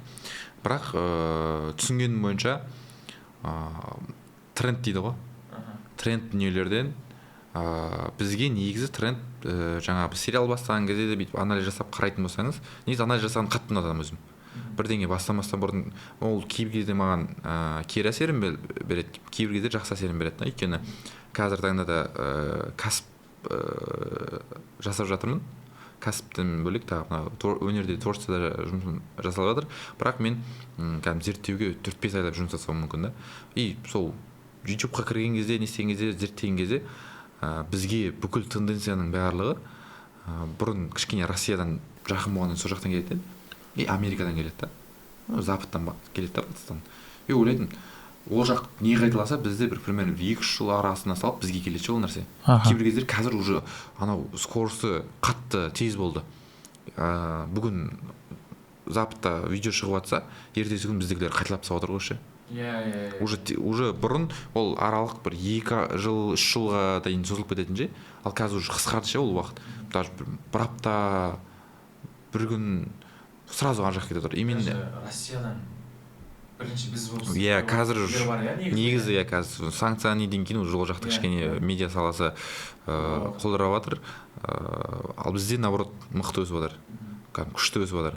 Мен ойлаймын андай бізде негізі андай историяға қарайтын болса, бір мемлекеттер бар андай бірдеңе шығарып жатады ше. Ойлап тауып жатады, порық бірдеңе ойлап тауып жатады, бірдеңе болып жатады. Бір мемлекеттер бар неге, бізде тарихқа қарайтын болсаңыз, андай бізде өнердегілер көп болған ғой, ақындар, жыраулар, там сондай өнер адамдар көп болғанда, и қазір де қараймын өзім, и таңғаламын. Бізде Қазақстанда өнер адамдар өте көп қой. и бәрі талантливый ше мені таң қалдырады қалай былай болды и қарасам тарихқа қарасам бар да ондай өнер адамдар көп болған бізде репрессия кезінде қысып тастады үйтіп тастады кетіп қалды көбісі нелермен қазіргі таңда сол нелердің ұрпақтары десек те болады ма өнер адамдары бізде өте көп талантты адамдар и біздікілер кәдімгі копировать енді мына нәрсені мына кітапты маған қатты влиять еткен тоже Крадика художник, хороший художник ворует, а лучший хороший художник копирует, а лучший художник ворует дейді ғой. Біздікілер тың копипаст жасап жатыр ғой. Мен көптеген блогерлерді білемін. Қазір жалпы киноның өзі де бізде ертең қайтадан деген не жаңа Том Круздың киносы бар. Тура сол киноның копипаст. Таза сценарий, но жаңа наводнение қосқан, тоже формуламен істеген. Атады. 100% мен миллиард жинайды деп айта аламын ше қазір ше по идее. То есть бізде ол нәрсе күшті жасалып жатыр да. И ойлаймын егер жақсы жағына жасалып жатыр. Жақсы жағынан там пайдаланылмай жатқан жоқ, пайдаланып жатыр. Вот TikTok'та да сол. Сол жақта не жасалынып жатыр, соны бізге қарай қайталасаңыз ақыл қоспай. Басында ол өзіңнің бір неңді шығару үшін, жаңағы именно саған не жарасатынын білу үшін сен бәрін көру керек сияқтысың. TikTok'та да солай. Тренд жасап бастап қайтала, опросник болып отыр ма тренд, соны бастап қайтала, соны сала көр. Бір 30 видео, 40 видео сал, уже сен түсіне бастайсың, қайсы видео атты, қайсы видео атпады. И аналитика жасап, мына направление мен кетсем болады екен, мына направление кетпесем болады екен. Мен жеке өзім сөйтіп жасаймын. Енді эксперт емеспін TikTok бойынша, но біздің именно жаңағы нелерді прогресс дейміз ғой, былайша айтқан кезде сериалымызды немізді TikTokпен жасаймыз. Өйткені аудиторияны сол жақтан тоже ютубқа қарай тартамыз. Сол кезде сондай ходтармен жасайтынбыз. Енді ютубтың темасына бір кішігірім оралып кетсек, сыныптас енді осыған дейін примерно қазір общий просмотр қанша болып тұр? Сыныптас емес, жалпы сериалдардың просмотр қанша болып тұр где-то? Ана каналда көрсетеді ғой астында бір. Білмеймін, даже қарамаппын. Бір миллиардқа жетіп қалған шығар, бар ау деймін. Просмотр. Бір көргенінде 200 миллион ба, 400, жоқ. 300 бір бәле миллион болып жатқан. Оны қашан көрдім, мен ұмытып қалдым. Қазір бар шығар мүмкін. Қазір уже бар. Мүмкін.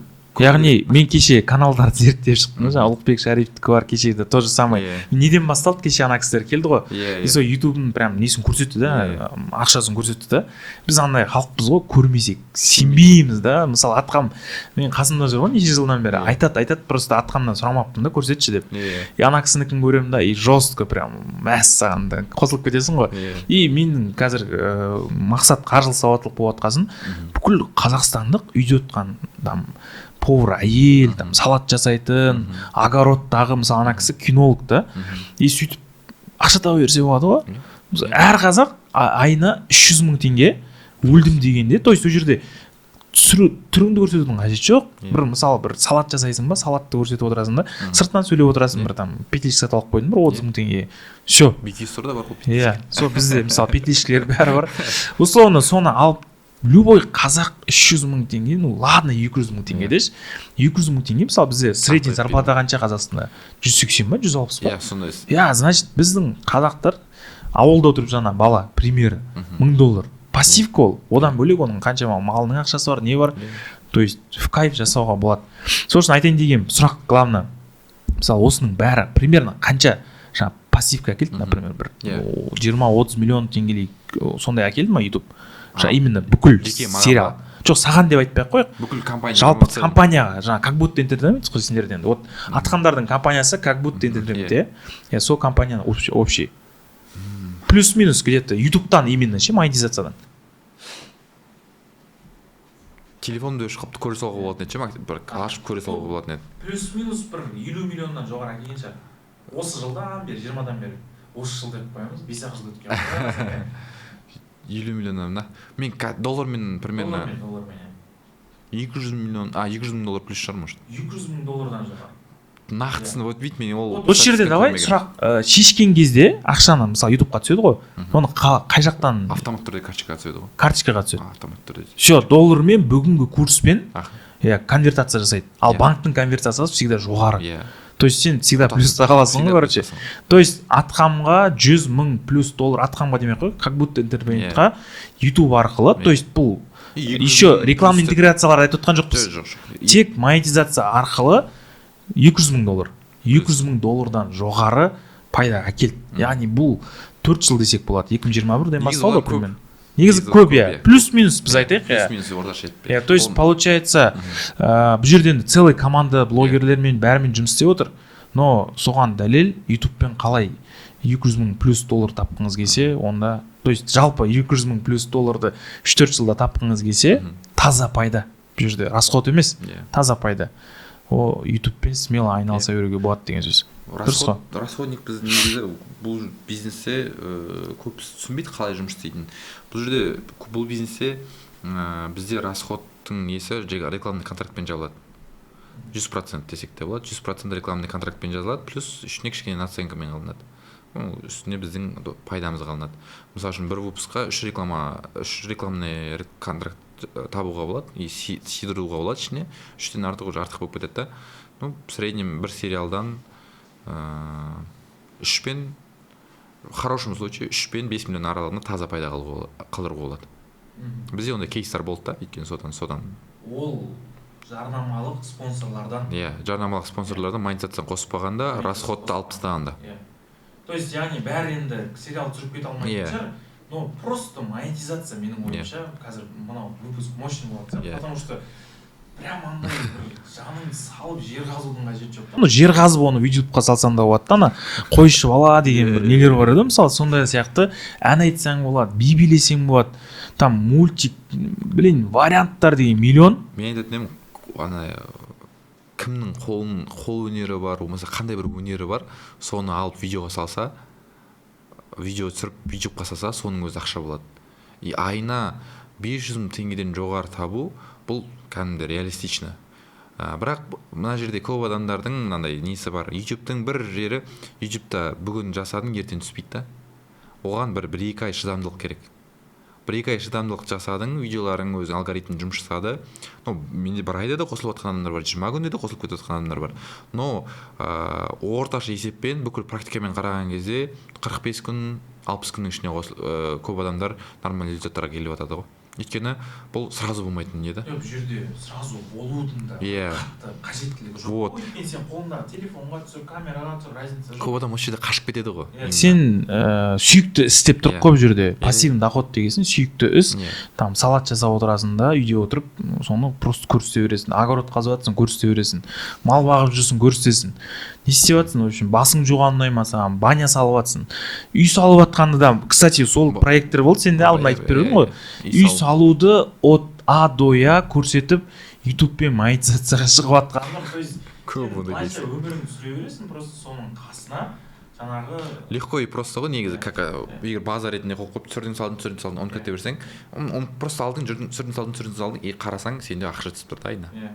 И то сен қатты бір плюс сен қоғамға пайдаң тиіп жатыр. Мысалы біздің подкастына мақсат сол. Мысалы қазір осыны мен не үшін подкаст өткен кеше айтып бердім, жаңа Арман Берденовтікін көрдім, басқасын көрдім. Мен кітапты оқимын, проблема жоқ. Но білмеймін, кітаптан гөрі маған подкаст қатты өтіп кетеді. Прям мен қазір жаңа Руслан Шаякин подкасттарын көремін. Каждый выпуск есімде ғой. Әлі есімде, құлағымда сөздері, несі барлығы есімде ше. Значит, маған былай визуально, аудиомен, видеомен өтіп тұр да. Сол үшін осылай подкаст қазақша жасап жатқан жайымыз бар. Ал егер YouTube-пен қаржы табам десеңіз, болды ғой. YouTube-пен емес, просто доход керек болса. Енді бұл жерде тағы сұрақ, блогерлардың басын қосып, енді сен айтып жатсың ғой. Қазір Құдай қаласа кино түсірдік деп жатсың, оған да келеміз. Жалпы сен формула тапқан сияқтысың. Популярность плюс сенің кішігірім монетизация жағынан YouTube-ті болмаса да жалпы спонсор іздеп тауып жатсың. Сол формуласын екеуін қостың. И сонымен бір үлкен табысқа шықтыңдар. И осы жерде сұрақ, жалпы блогерлармен жұмыс жасау оңай ма, қиын ба? Қандай бір құпиялары бар ше? Енді әркімнің мінезі бар, популярность болады. Ал тем более өскен сайын адам бір эго пайда бола ма білмейсің да. Әркім өзінің бір ақша көрсе, персе жылдан таяды дейді ғой. Сол сияқты үлкен ақша келгенде қандай бір өзгерістер болды балдарда, жалпы өзіңде де мысалы ше. И в целом блогерлармен жұмыс дұрыс, қалай істеген дұрыс? Енді былайша айтқан кезде блогер дегеніміз ол өнер адамы ғой. Өнер адамы өнер адамдарының көбісін қарасаңыз бәрі біртүрлі болады. Бәрі біртүрлі болады. Почему да? Бір-біріне ұқсамайды ғой ешқайсысы. Бір-біріне ұқсамайды. Өнер адамдар всегда былай бірдеңе ойлап жүреді, бірдеңе жасап жүреді. Өнер болғаннан кейін ішінен толып бірдеңе не постоянно адамдар ғой. Шығып жатады. Жақсы жағын айтқан не постоянно. И кәсіпті жасап жатқан кезде кәсіп ол цифры, кәсіп ол система, кәсіп ол тұрақты түрде кәдімгі нақты әрекеттер ғой. Екеуіңіз синусына келген кезде екеуі кішкене дұрыс түспейді бір-біріне негізінде. Өйткені мына жақта творчество, мына жақта кәсіп. Ана жақ чисто грубо цифра, мына жақта ешқандай сен айта алмайсың, сен мына видеоны түсірдің, мына видео миллион просмотр гарантия жинайды деген ешкім айта алмайды олай. Өйткені ол жерде гарантия жоқ та. Ал екеуінің несі всегда кішкене қиын. Конечно, блогерлермен жұмыс жасау оңай емес, өйткені ол жаңа айтқандай, басында айтқандай, творческий адам болғандықтан ол кейде былай ойланады, кейде былай ойланады, но оныкі больше такой творческий моментпен келеді. Енді мен басында айтқандай жаңағы осы творчествоны кәсіп ретінде айландырғым келді ғой.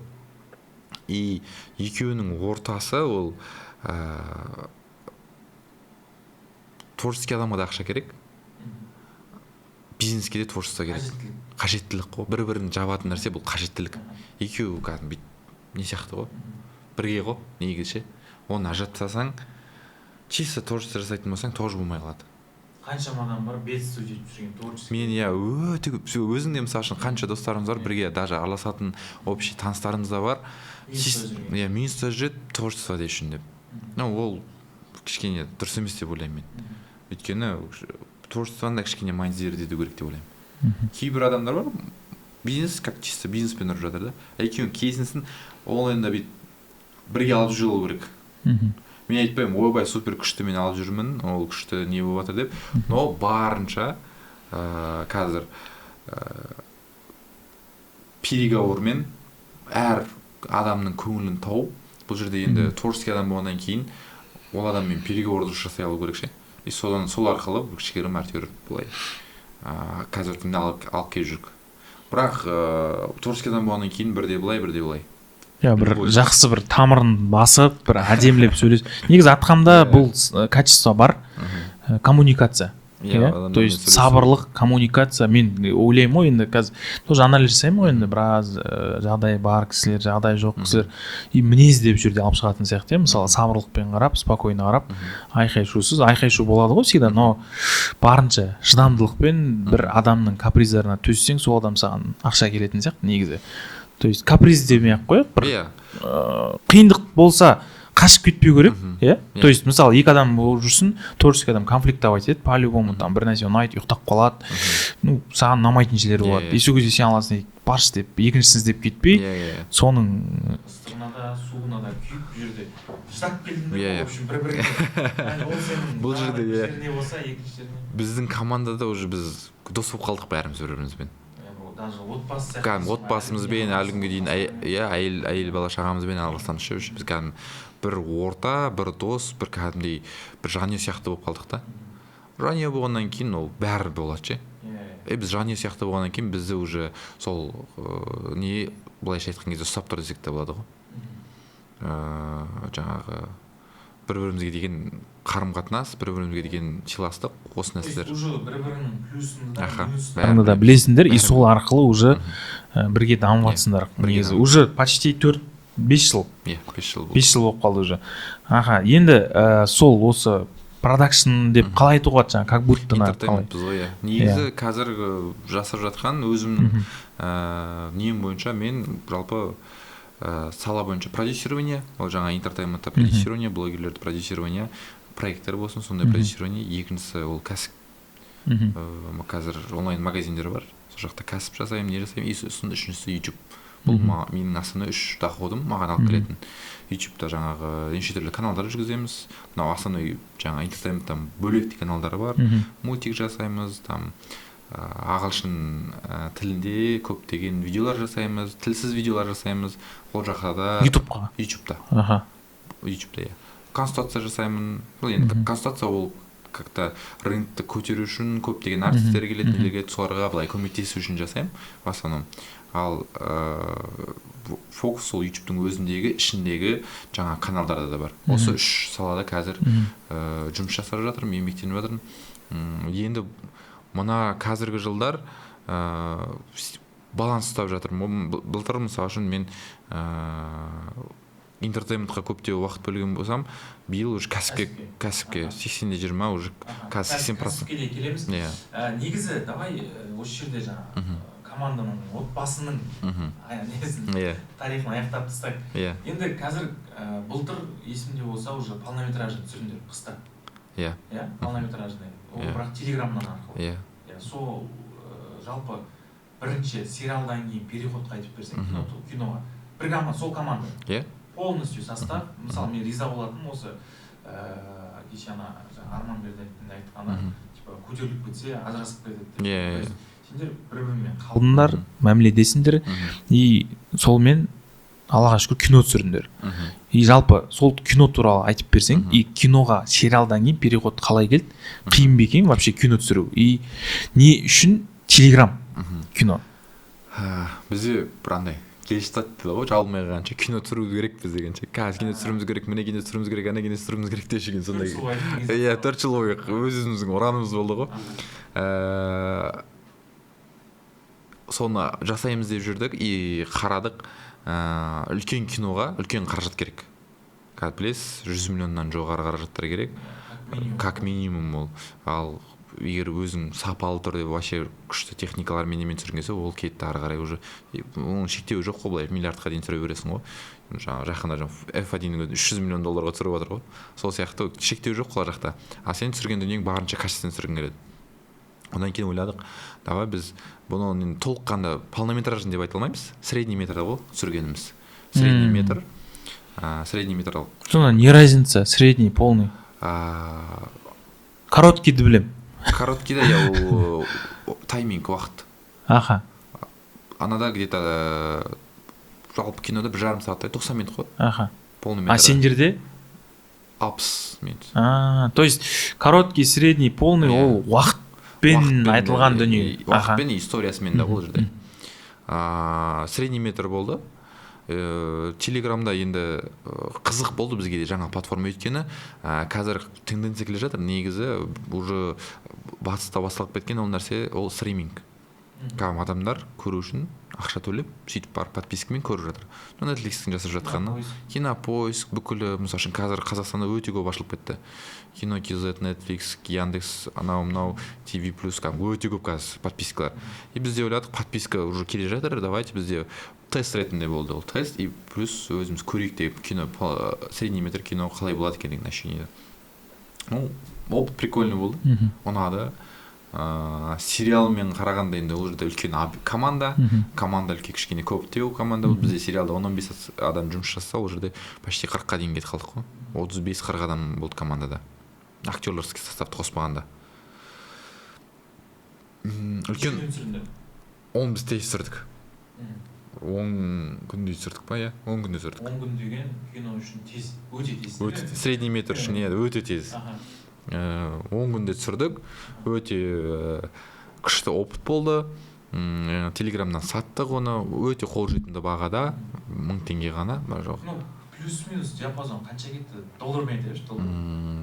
Кейін аударып алар. Жоқ, теңгемен ол жерде өйткені біз YouTube-та ана жақтан доллар ана жақта теңгемен жұмсадық қой. Плюс-минус где-то көп кетпеді ол жерде. Біз 35 миллиондай ма кетті. 35-тей. Полный жаптыңдар. Маркетинг бәріне. Иә. 35-40 плюс-минус. Өте жақсы сияқты. Кино үшін 35-40 миллион негізі олай түспейді кино. Одан бір 2 есе, 3 есе ғой. 100 миллион как минимум, 35 миллион. Телеграм, я. Ақтады десек те болады, ақтады. Бұл жерде цель қалай болды? Пайда көру болды ма, или просто көру болды ма? Гештальт жабу. Енді бұл жерде, видите, кәсіпкер болғаннан кейін біз финанс жағында ешқашан ұмытпаймыз. Әрине, гештальттар жабылып, егер финансовый шығып жатса, өте күшті болады дедік. И өзіміз ойлағандай болды. То есть пайда көрдіңдер. Кішігірім болса да. Иә, ақтады. Өзін ақтады. Өзін ақтап, кішкене былайша айтқан кезде проект жасаған кезде өзіміз кішкене удовольствие алдық. Соңғы моменттерде кішкене маркетингті лажавать етіп қалдық. соңғы жоқ негізі тез шығарып жібердіңдер ма сондай өте болды тез жасадық біз жасап тез шықты по-моему өте тез жасалынды. Одан кейін соң жағында тоже кішкене қателік жіберіп қалдық телеграмда. А так негізі былайша айтқан кезде еш ренішіміз жоқ, бірақ сондай өзіміздің қателіктер болды. Телеграмның нақылып көтере алмай қалды. И бізге өте қатты қуантқан дүние 380 мың ба 400 мың жуық адам телеграмға кірді ғой. Статистика бойынша бірінші күннің өзінде 120 мың адам кірді телеграмға. Сол 120 мың адамды көтере алмай қалды. И бұл оплата жүрмей қалды содан кейін. Оплата не істемей қалды. қалай қорғадыңдар сонда телеграмнан? Оны айтишниктармен отырып айтишниктар жасады барлығын. Рахмет ол кісілерге. Мәке красавчик, рахмет. Мәке естіп отқан болсаңыз. Мәкең полный жасап берді. Бірақ бір моментте не істеп қалдық. Біз базадан қалған кезде ондай қатты наплыв болады деп ешкім ойлаған жоқ ше. Қатты наплыв келді. Аналар, біз ойламадық дейді, бұндай наплыв болатын дейді. 100 адам бір сағаттың ішіне кіріп отыр ғой. Бізде ютубта видео салған кезде ютубта сериал салды, соның артынан рекламаны кетті ғой. Ютубта бізде бір сағатта 200 мың просмотр жинайды. Соның 100 мың өткен ғой. И біз мына жақтан еще инстаграммен инстаграммен тиктокпен добивать етілдік. Қазір бізге инстаграм тиктокта ертесі салған дұрыс екен. Қазір оны қаяқтан көруге бола ма қазір? Қазір таңда жоқ, ол уже сатылым тоқталды, не істелді. Қазір көре алмаймыз ол. Оны неге салмайсыздар сонда? Қазір енді бүйтіп ойладық. Қазір салып тастасақ ол анау сатып алған адамдарға обидно деп ше. То есть сендер көрерменді ойлап жатсыңдар? Көрерменді ойлап жатыр, иә. Олар не істесе қазір. Кинотеатрға шыққан кино. Кинопоискқа шығып жатыр ғой. Бір даже мысалы кеше енді атын айтпай ақ қояйын. Осы кеше прокаты біткен кино, күні кешке кинопоискта жатыр ше. То есть ол мынандай болды. Біріншіден андай сезонный кино болды ғой. Ол жаңа жылға қарсы түсірілген болды. Сен, по-моему, негізі бір сатқың келіп жатқан сияқтысың оны ше. Қыста, иә. Жоқ, уже сатпаймыз уже. Жоқ, телеграммен емес, жаңағыдай бір каналға берсең де, иә. Мүмкін иә, каналға берсеңіз де ол негізі сіздің уже авторский дүниеңіз болғаннан кейін ол сатылады негізі. Мысалы үшін сіз сериал түсірдіңіз, ол да бір какой-то авторский ретінде оның құны болады. Оны да сатуға болады. Каналға болсын. Мысалы кеше алдыңғы подкастта менің атым Қожа туралы айтқанбыз, екіншісін. Сол ұнады ма? Қалан кезе түсірілген ба? Давай по факту сөйлейікші.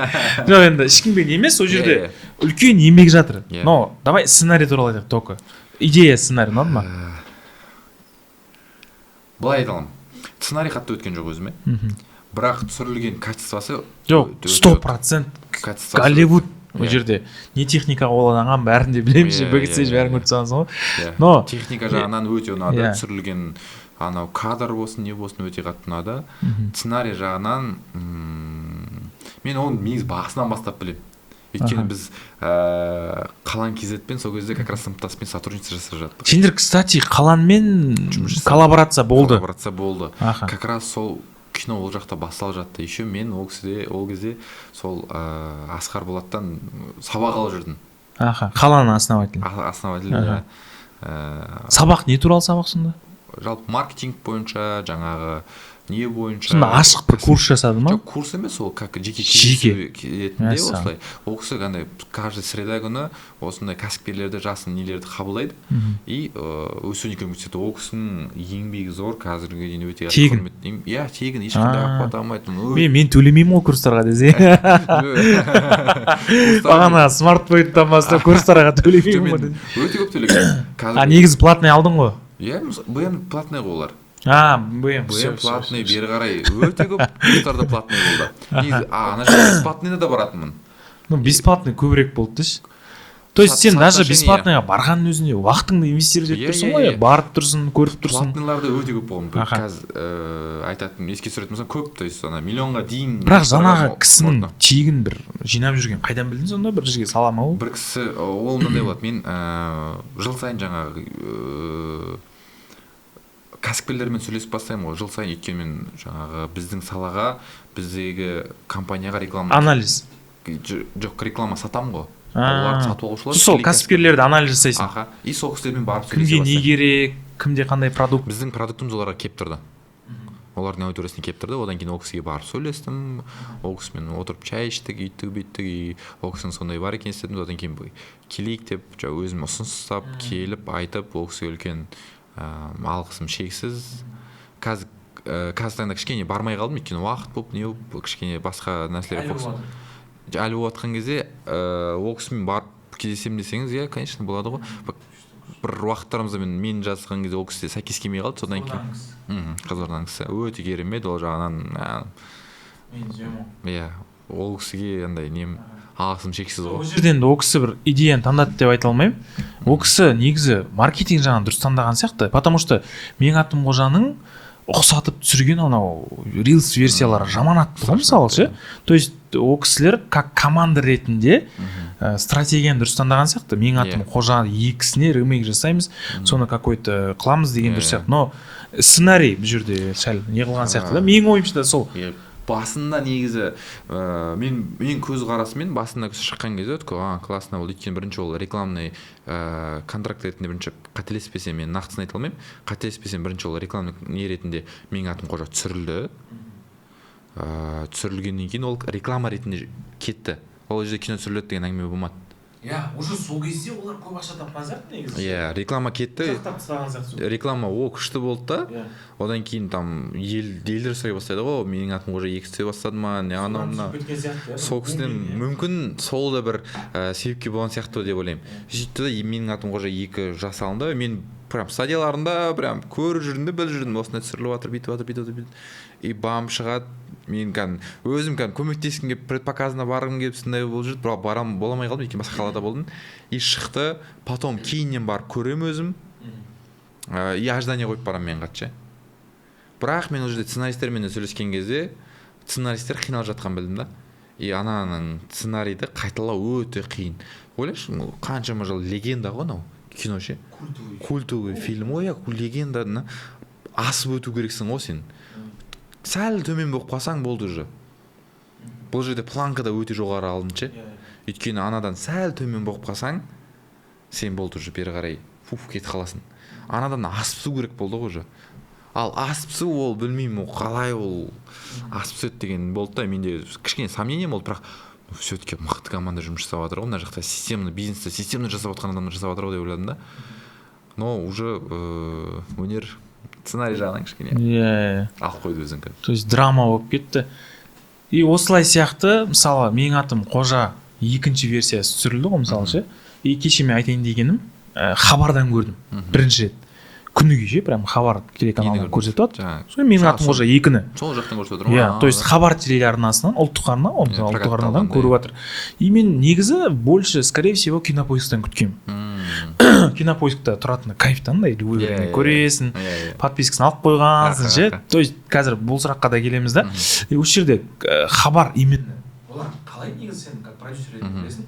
То есть фильмді сатып алады да, өзіне керек кезде ғана қоя ма или обязывать ете ма? Не үшін Менің атым Қожа екі Кинопоискта емес, енді ол өздеріне қоятын сұрақ қой. Енді саған как продюсер қалай ойлайсың, неге хабар сатып алып жатыр?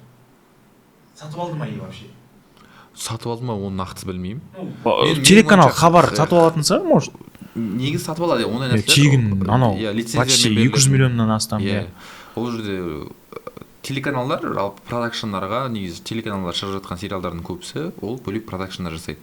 Как тендер ретінде жүреді ол жақта. Тендер ретінде беріледі, сол кісілер алады да жұмыс жасайды. Ол телесериалдар сөйтеді. Кинолардың өзінің лицензиямен прокатқа алынады. Бұл жерде сондай болса керек. Базовый обычно сондай болады. Мына жағдайда сатып алып тұр. Иә, лицензиясын алады жаңағы прокатқа. Продюсер да енді. Неге Кинопоиск емес? Неге хабар? Қалай өзің? Олардың сумма көп болуы мүмкін ба? Мен ойлап тұрмын, бұл жерде уже андай бұл кино жаңағы отандық культовый жаңағы историясы бар ғой, терең тарихи бір несі историясы бар кино ғой біріншісі. Менің атым Қожа. Осы жерде сөзін өлейін. 7 май, 1 сентябрь біз деген, мен өзім айтып отырмын, 100 рет көрген кино ғой. Сен де сөйткен шығарсың. Қазақстанның 20 миллион халқы 100% демей-ақ қойық, бір 80% көріп шыққан фильм шығар, ондай фильм жоқ қой вообще. И хабар алғанның да бір ұлттық құндылығы болып тұр ғой. 1 сентябрьде береді, айдың аяғында. Иә. Еще одан бөлек мен ойлаймын, ол авторлардың өзі берген кезде ойлағаны. Яндекс ол платный ғой, подпискамен көреді ғой. Подпискамен көреді. Ал хабар тегін көреді. И бұл олардың өз ниеттері басында бір қатты ақша табу емес, жаңа ненің имиджевый болғаннан кейін ойладым, хабар лучше хабар мүмкін аз ақша берген шығар, ол жаңа білмеймін ғой енді. Бірақ соларға берсе лучше ел көрсін деген ниетпен болды ғой деймін. Менің ойымша Кинопоиск аз ақша бермейтін еді. Ойымша. Хабарға қарағанда көп. Мүмкін. Точно. Мүмкін. Значит, бұл жерде қаланың да бір основательдердің бір Иә. Негізі киноның өзі сондай болған сияқты. Кино негізі ұлттық кино ғой. Былай қарасам, Қыз жібектің екіншісі. Қиын ғой, түсіре алмайтын сияқты, мен түсірмеймін дейтін сияқтымын ғой. Маған да ондай ұсыныс келсе мен айтатын едім, қиын ғой, легендалар. Қазірде түсіріп берші дейтін сияқтысың ғой. Реально ол жауапкершілік сияқты. Үлкен. Бұл жерде бір ұлттық құндылықты сақтау сияқты. И в целом жаңа киноға тоқталатын болсақ, ақтады дедің. Шүкір ақтады. Енді қашан толыққанды толық-метраж дейікші, мен ананы толық-метраж деп ойлағам. Мен толық-метражды фильм қашан кинотеатрға Құдай қаласа осы жылы 30 қазан уже барлық Қазақстанның кинотеатрларында Сыныптастың уже сол сериалдың как не ретінде жаңа толық кино шығады. Уже түсіріліп қойды қазіргі таңда. То есть ат сол Сыныптаспен бола ма? Сыныптас деген атаумен болады. Уже түсіріліп қойды, барлығы жасалып жатыр. Қазір енді кішкене маркетинг моменттері жүріп жатыр. Құдай қаласа сол 30 қазаннан бастап келіңіздер, көріңіздер. Эксклюзив, қызық болады. Айтпаймын деп отқан, негізі камераға қосылғасын айтып қой дедім. Ладно деп. То есть сериалдан киноға өту уже бар аудитория ютубтағы жаңағы қанша 300 миллион 400 миллион просмотрдан кейін Сыныптастың өзінің аудиториясы бар. Құдай қаласа, тем более сабақ басталды. Бұл да бір атқамның продюсерлік бір жақсы бір цельге ұру десек болады, бір маған нақты бір. Бұл жерде енді менен бөлек рынокта жүрген мықты продюсер бар, Рамазан Амантай. Сонымен бірлесіп жасалып жатқан проект. Бұл то есть жалғыз как будто интертейменттің несі емес. Біргелесіп жасалып жатқан дүние.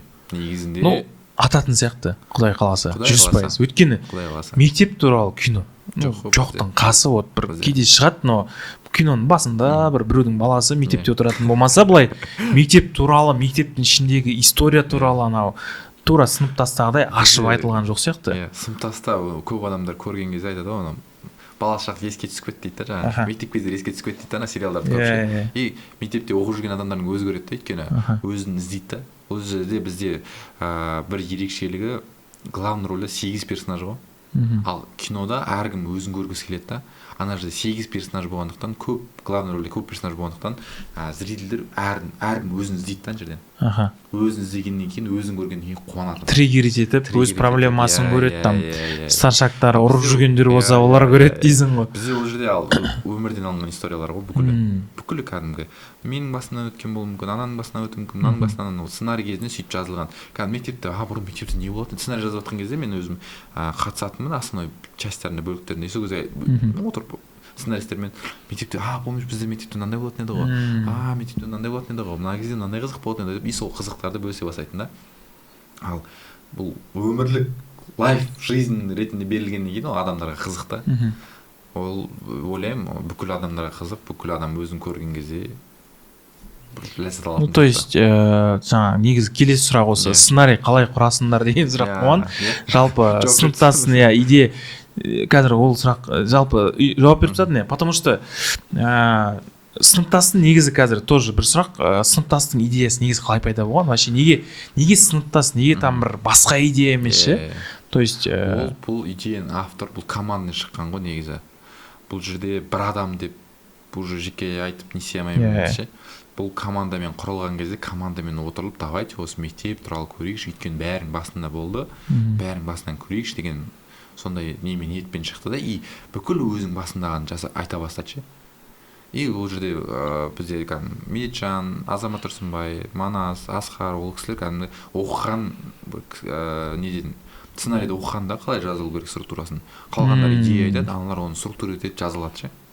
И сол кісілер жазып, отырып, міне бүкіл команда болып идея тасталып, мозговой штурм болады ғой, бәрі отырып алады да. идея айтады да тық айтады, қалғандары жазып бастайды да. И сөйтіп ол солай құрылып бастады ғой, бүкіл идея сөйтіп құрылып бастады. Содан дальше жалғасып кетті ғой. Толыққанды последний 4-ші сезонға дейін дәл солай системамен жазылды. То есть бір берекелі идея болды дейсің ғой, берекелі идея. То есть тоже бұл жерде де кәсіпкерлігің бір ойнап кеткен сияқты жоқ. Нарықта жоқ, рынокқа кіріп тұрсың ғой. То есть там бір ауыл туралы жетеді, мұғалім туралы бар, ата-ана туралы бар, бауырлар туралы, но сыныптастар туралы жоқ. Баюдың формуласы деп жатыр да. Қалай ойлайсың апа? И андай болады ғой. Бүкіл адам ойлайды, тез байып кеткісі қалатын адам өте көп болады. Бірақ енді байлық тез келмейтіні ол ясно же. Ойлайсың, үлкен ақшалар қиындықпен келеді, еңбекпен келеді, үйтуің керексің, короче, қатты жұмыс жасау керексің дейсің да. И бір моменттерде түсінемін, то что маған кішкене үлкен ақшалар келе бастаған кезде ол менің қатты еңбегімнен емес та. Қатты бір жұмыс жасамаған сияқтымын да.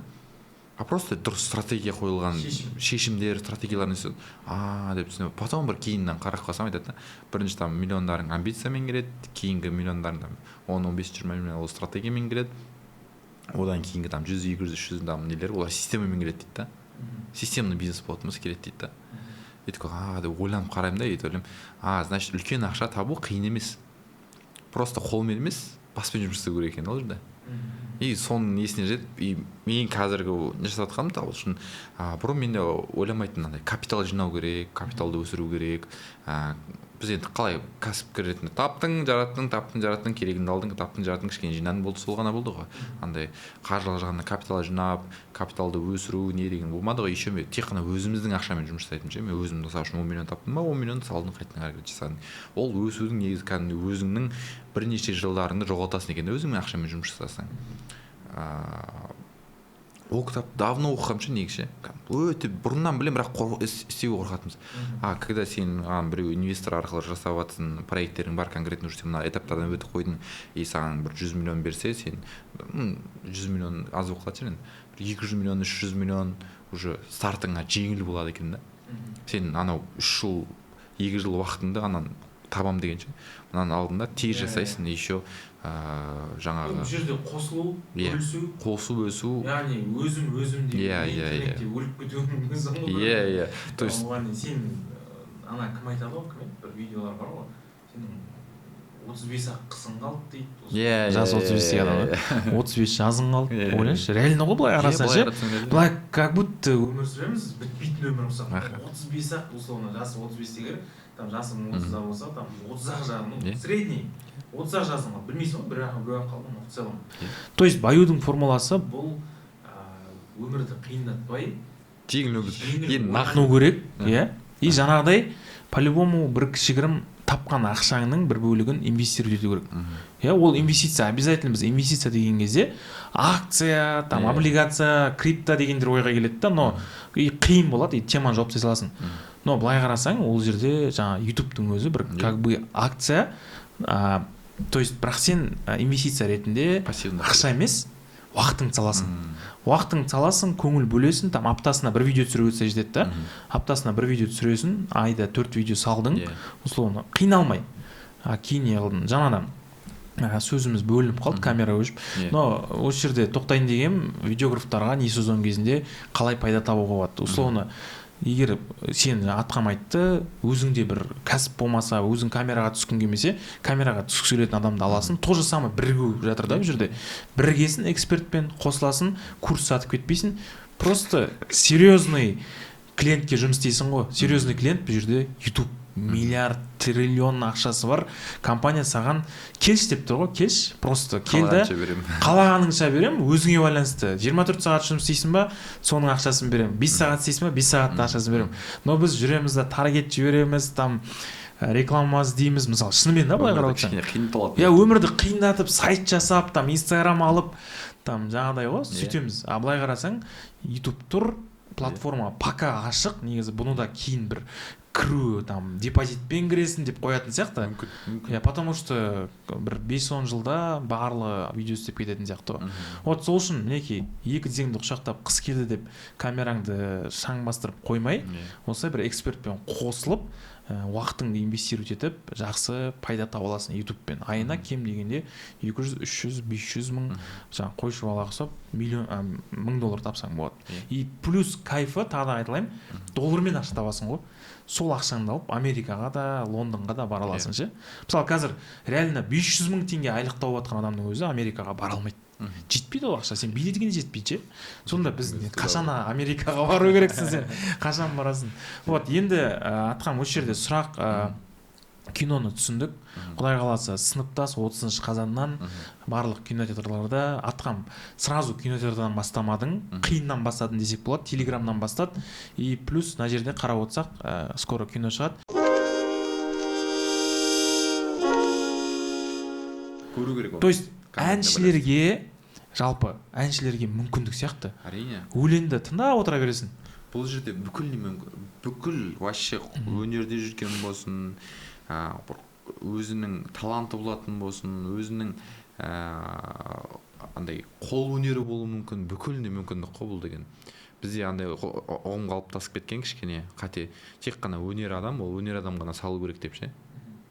Ал негізі қалған адамдар өнер емес па? Қол өнер де ол өнер. Ювелир жасап жатыр ма? Ол да өнер.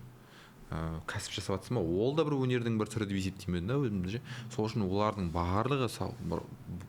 барлығы ол жерде платформада болу керек. Өйткені таңда қазіргі таңда ол цифровой әлемге келе жатыр да. Бәрі цифровой болып бара жатыр да.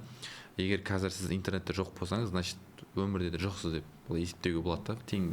Теңестірсек ше былайша. Сол үшін ол қазіргі өмірдің ағымынан қалып кетпес үшін бүкіл жерде болу керек деп ойлаймын. Қазір Қазақстанның жалпы давай конкуренция туралы айтайық осы. Қазақстанның қанша пайыз адамы ютубпен ақша тауып отыр деп ойлайсың? Менде четкий конкуренция нем бар, цифрам бар. Статистикам бар. Даже 1%-ға жетпейді бізде. Қазақстанда мысалы үшін 14 миллион нақты қолданушы бар ютубтың. 20 миллион халық болады. Иә. 20 миллион болатын болса, енді 6 миллион кішкентай балдар болуы мүмкін, көрмейтіндер болуы мүмкін. 14 миллионы бар. Соның даже 1% де құрамайды. 1% де құрамайтын адам нақты контент жасайтын. Бүкілі теледидардың ары бетінде. Еще негізгі нақты просмотр бойынша әлемде именно Қазақстанда YouTube көрген топ 10-ға кіреді адамдар. Өйткені қазақтар көтеріп жатыр. Негізі прям бар. Өйткені бізде Қазақстанда 2-3 сағат құртады кем дегенде. Средний показатель есептеген кезде 2-3 сағат YouTube-ға құртады деген адамдар. Бізде өте жақсы. Негізі қатты байқаймын мен Қазақстанда жалпы жаңа өнерге деген, жаңа сондай неге деген қатты жақын бір ше. Ана Инстаграмда Голливудтың бір жұлдызына қарағанда біздің какой-то бір кішігірім бір енді өнерде келатқан әншінің подписчигі көп болады. Иногда, хоть ол накрутка, хоть біз жинаймыз, жинап алады ғой, контент түсіреді, еңбектенеді үшін. Тура өзі. Америкада там бір какой-то мықты сен білетін актер 100 мың подписчик. Мына жақта сен танымайсың оны. Әнші 2,5 миллион просмотр несі болады да подписчигі. Сол үшін барлығына мүмкіндік. Енді атқам осы жерде өзің как продюсер, кәсіпкер және де шығармашылық адам ретінде осы жастарға бір бірінші очередь давай қаржылық сауаттылық туралы бір кеңес айтып жіберсең. Ақшаны, например, таптың бүгін. Саған там условно қазір давай сенің қалтаңды санамай-ақ қояйық. Но саған условно мына жақтан $1000 түсті, ютубтан там мына жақтан мынандай түсті, бір 3 сенің жолың бар деп айттық, ақша түсетін каналың. Соларды сен не істейсің? Жинап сандыққа саласың ба, бір жаққа жұмсайсың ба сразу? Енді андай бұл сала бойынша эксперт емеспін, что бірақ кеңес айтайын, бірақ мен өзім қолданып жүрген, өзім қолданып жүрген заттарды айтайын. Бұл нәрсе жалпы 2017-де ма «Самый богатый человек в Вавилон» деген кітап оқимын. Тағы да кітап. Өйткені менің историяларым бәрі сол нәрселерге бір байланысты болып жатыр. Өмірімнің бәрі сол нәрсеге байланысты. «Самый богатый человек в Вавилон» деген оқимын. И ол менің де историям ұқсап кетеді. Өйткені мен Астанадан Алматыға ауысып келген кезде мен Астанада коммерческий оқыдым. Алматыда грант болды. И сол жаққа әкем төлеген ақша бар еді. Жаңағы ұмытып қалдым, 500 мың теңге ме бірдеңе. И сол универ маған қайтарып береді счетыма. Өйткені мен до конца оқымадым деп ше. И сол 500 мың теңге маған түседі. И мен аламын да финансовый грамотность болмағаннан кейін 2 ай ма 3 ай қалмастан жарып тастаймын полный. Ал өзі ол үлкен ақша негізі. Стипендия 20 мың теңге ғой. Общага жылына 30 мың теңге ма сондай. содан кейін сол кітап қолыма түседі, оқимын, ана жерде четко просто прописан да. И соны аламын да, все, осыны істеу керек деймін да. И қазіргі күнге дейін сол нәрсе қалыптасып кеткен.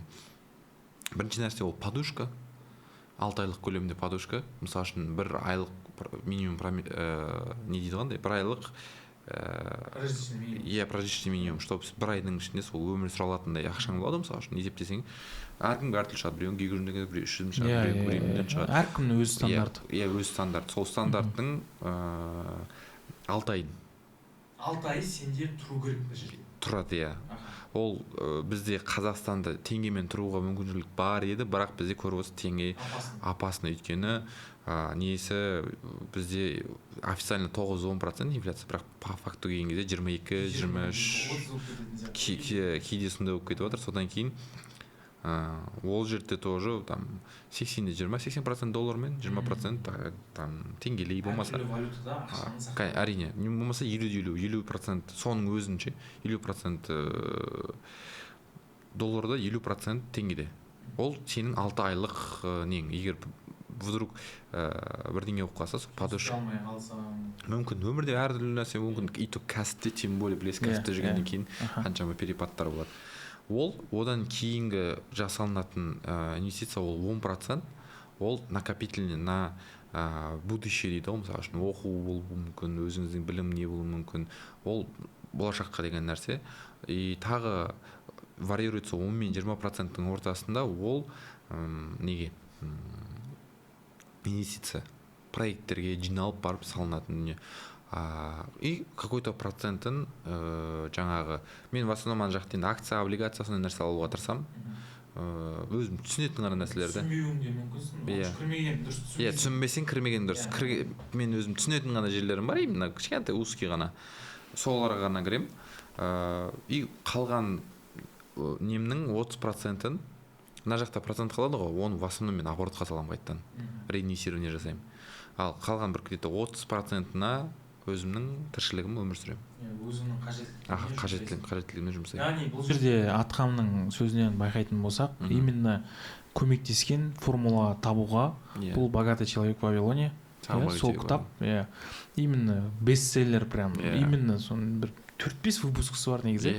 Меломанға барсаң алғың келіп кете береді соны. Хотя 10 рет оқысаң да, бұл жерде мәселе не жерде оқуыңда емес, сен формуланы ұстандың ба, ұстанбадың ба? Мысалы Атқамның примерінде Аллаға шүкір ұстанып келе жатыр. Соның арқасында осындай жетістіктерге жетіп отыр десек болады. И жалпы кеңес, то есть именно бөлу керек. Обязательно. Сақтап отырмау керек. Бәрін бір жинай беріп. Сақтап отырсаңыз, қаласында тем более инфляция бар. Ол бір жерге инвестировать етіп несе болады. Мысалы, ол жерде нақты жасалғанда, мысалы үшін, егер сен инвестировать еткің келіп тұр, бірақ сен ол саланы білмесең, сен ол саланың мастерына бар дейді. Мына кісі мысалы үшін Бағдәулет видео саласының мастері, сен сол жерге ақша салған кезде Бағдәулетпен барып сөйлес. Ол саған нақты айтады саған, мынаны жаса, мынаны жасама, мынаны прогресс деп. Сол кезде күйіп кетпейсің дейді. Ол инвестицияға келетін болса. Қытайдан товар әкеліп, магазин ашайық десеңдер. Сол ғой, мысалы үшін сондай да. Сізге барып айтсам, уже нақты айта аласың. Мысалы үшін ренталды ашу керек болатын болса, нақты айтып бере аласың. Осылай по полочкам қойып ше. Сол сияқты инвестировать еткен кезде сол ақыл кеңес сұрау керек. Ол өзім деген болмайды. Подушканы тоже есептеу керек. Сосын жить посредством деген нәрсе бар. Бізде көбінесе адамдар кредитке кіріп кетеді, өздерінің табатын табысынан артық жаратып тастайды ше. Менде де болған, менде де кредит болды ше. Кредит болды, жоқ емес. Жоқ, қазір жоқ. Кредит болды, болмады емес, андай қызығушылықпен алып қоясың ше. Мынау нәрсем бар еді, бүйтіп алып қояйыншы деп, сөйтіп не істеп аласың да, потом деп өкініп қаласың. Кредит жапқан кезде қиналып қаласың ғой оны ше. Ал когда айына кредит жапқан кезде, қазір мысалы үшін сен уже посредством жить етіп өмір сүріп жатқаннан кейін сен өзің табысыңа жет. Бірақ ол кәсіпке, кстати, көбісі адам жеке өмір туралы кәсіпке ол кішкене қасайтса, кәсіпте иногда керек болып қалады. Мысалы үшін оборот жасап жүрсің, ақша алу мүмкін. Ол өйткені кәсіп үшін алынып жатқан. Сен жеке өмірің үшін емес. Ол екі бөлек дүние да негізінде. Ал сен өміріңнің комфорты үшін непосредственно өмір сүрсең, ол басқа әңгіме. Ал кәсіп үшін болатын болса, ол басқа әңгіме. Үйді мысалы үшін алып қарайтын болса, үй алу процесіне алатын болса, сен наличка болып тұрып, сен кәсібің болып тұрып, сен кәсіптен полный оборотыңды алып үйге наличка, ол да негізі по финансовый не хотя да по идее лучше сен ипотека ала сал. Бізде инфляциямен есептейсің да, былай чисто математикамен қарайсың, инфляциямен есептейсің да, все, біз по-любому выигрышта шығып кетесің да. Сол сияқты, то есть андай узкий моменттер бар. Мен де әлі оқуым керек. Әлі біраз кітаптар оқитын дейсің ғой. Біраз кітаптар. Енді осы жерде давай прям жастарға, осы жаңа айтып тұрмын ғой, кәсіпкерлерге, продюсерларға жалпы кеңесің қандай?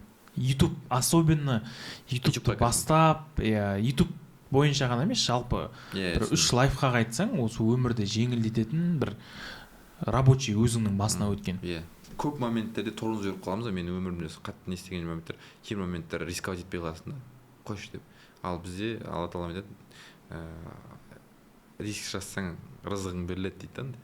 Сол үшін рисковать ете алу керек, и плюс көру керек жаңа нәрселерді. Ол осы нәрселер маған қатты көмектескен нәрселер. Екіншісі, ол көп адаммен сөйлесу керек деп ойлаймын. Өйткені жаңағы сен шекараң кішкентай ғана болатын болса, сен сонымен ғана узкий кругпен ғана жүріп қаласың да. Көп адаммен сөйлессең байқайсың, оқу шығар. Соны күтіп отыратын. Оқу шығар. Кітап оқу деші. Ну, кітап ретінде емес, біреулер совет тыңдай беру, оқи беру, қарай беру. Мен жалпы өзім білім алатын жерлер кітап оқимын. Қазір соңғы кездер бірақ кішкене оқи алмай жүрмін. Подкаст тыңдаймын. Сізде айтып отырсыз, подкаст өте көп тыңдаймын. Мен де өте көп подкаст тыңдаймын. И одан кейін курстар. Курстар не үшін андай болады ғой, мысалы үшін подкаст анадан шаршап кетесің ғой, курсқа барып ақша төлейсің ғой. Амал жоқ оқисың да, анау өйтіп курстарда всегда бүкіл курстың, өзім курс жасағаннан кейін білемін да, бүкіл курс сен білім емес, ол жерде сен мотивация беріп, сен сол нәрсені жасатуға итермелейді да, басынан контроль. Итермелеуге жасауға итермелейді да, содан кейін сен жасайсың, ақшасын төлеген соң, достойный адамдар болатын болса, почему нет деген сияқты. То есть тегін нәрсе сен по-любому жасауың қиын. Қадірі болмайды. Тегін, шақырсаң да, қазір 20 адам шақырсаң да, ол 19 кетіп қалып біреу қалады деген әңгіме ғой. Мысалы атқам сияқты адам қалады до конца қалып осылай. Сол мінекей достар, бізде бүгін қонақта болған Атқам Сайдуллаев. Атқам құдай қаласа 30-ына как будто entertainment Рамазан Амантаймен қосылып, сыныптас, енді көп осы жерде аудиторияның сүйіктісі болып кеткен сериал фильм ретінде шығады. Барыңыздар, көріңіздер. Және мен мысалы ютубты өзім біреу көзіме бүйтіп ақша табатынды көрсетпегенше, мысалы Атқамды да сразу подкастқа шақырдым, соны көріп ше. Мысалы қазір енді Атқамнан барлық информацияны шығардық. Бұл негізі Атқамның тегін берілмейтін информация сіздерге тегін беріліп жатыр. Құдай қаласа, егер білем, оқимын, тоқимын десеңіздер, Атқам Инстаграм қалдырып кетеміз. YouTube туралы біліп, енді бастап жатсаңыз, канал настройка бойынша ақпаратты дұрыс салу, обложканың өзі барлығын осылай Атқамға жазып біле аласыздар. Сіздермен болған Бай Қазақ подкасты, құдай қаласа, бүгін бір болса да қазақтың баюына көмектестік деп ойлаймын. Себепкер болса, Атқам, рахмет. Рахмет шақырған үшін.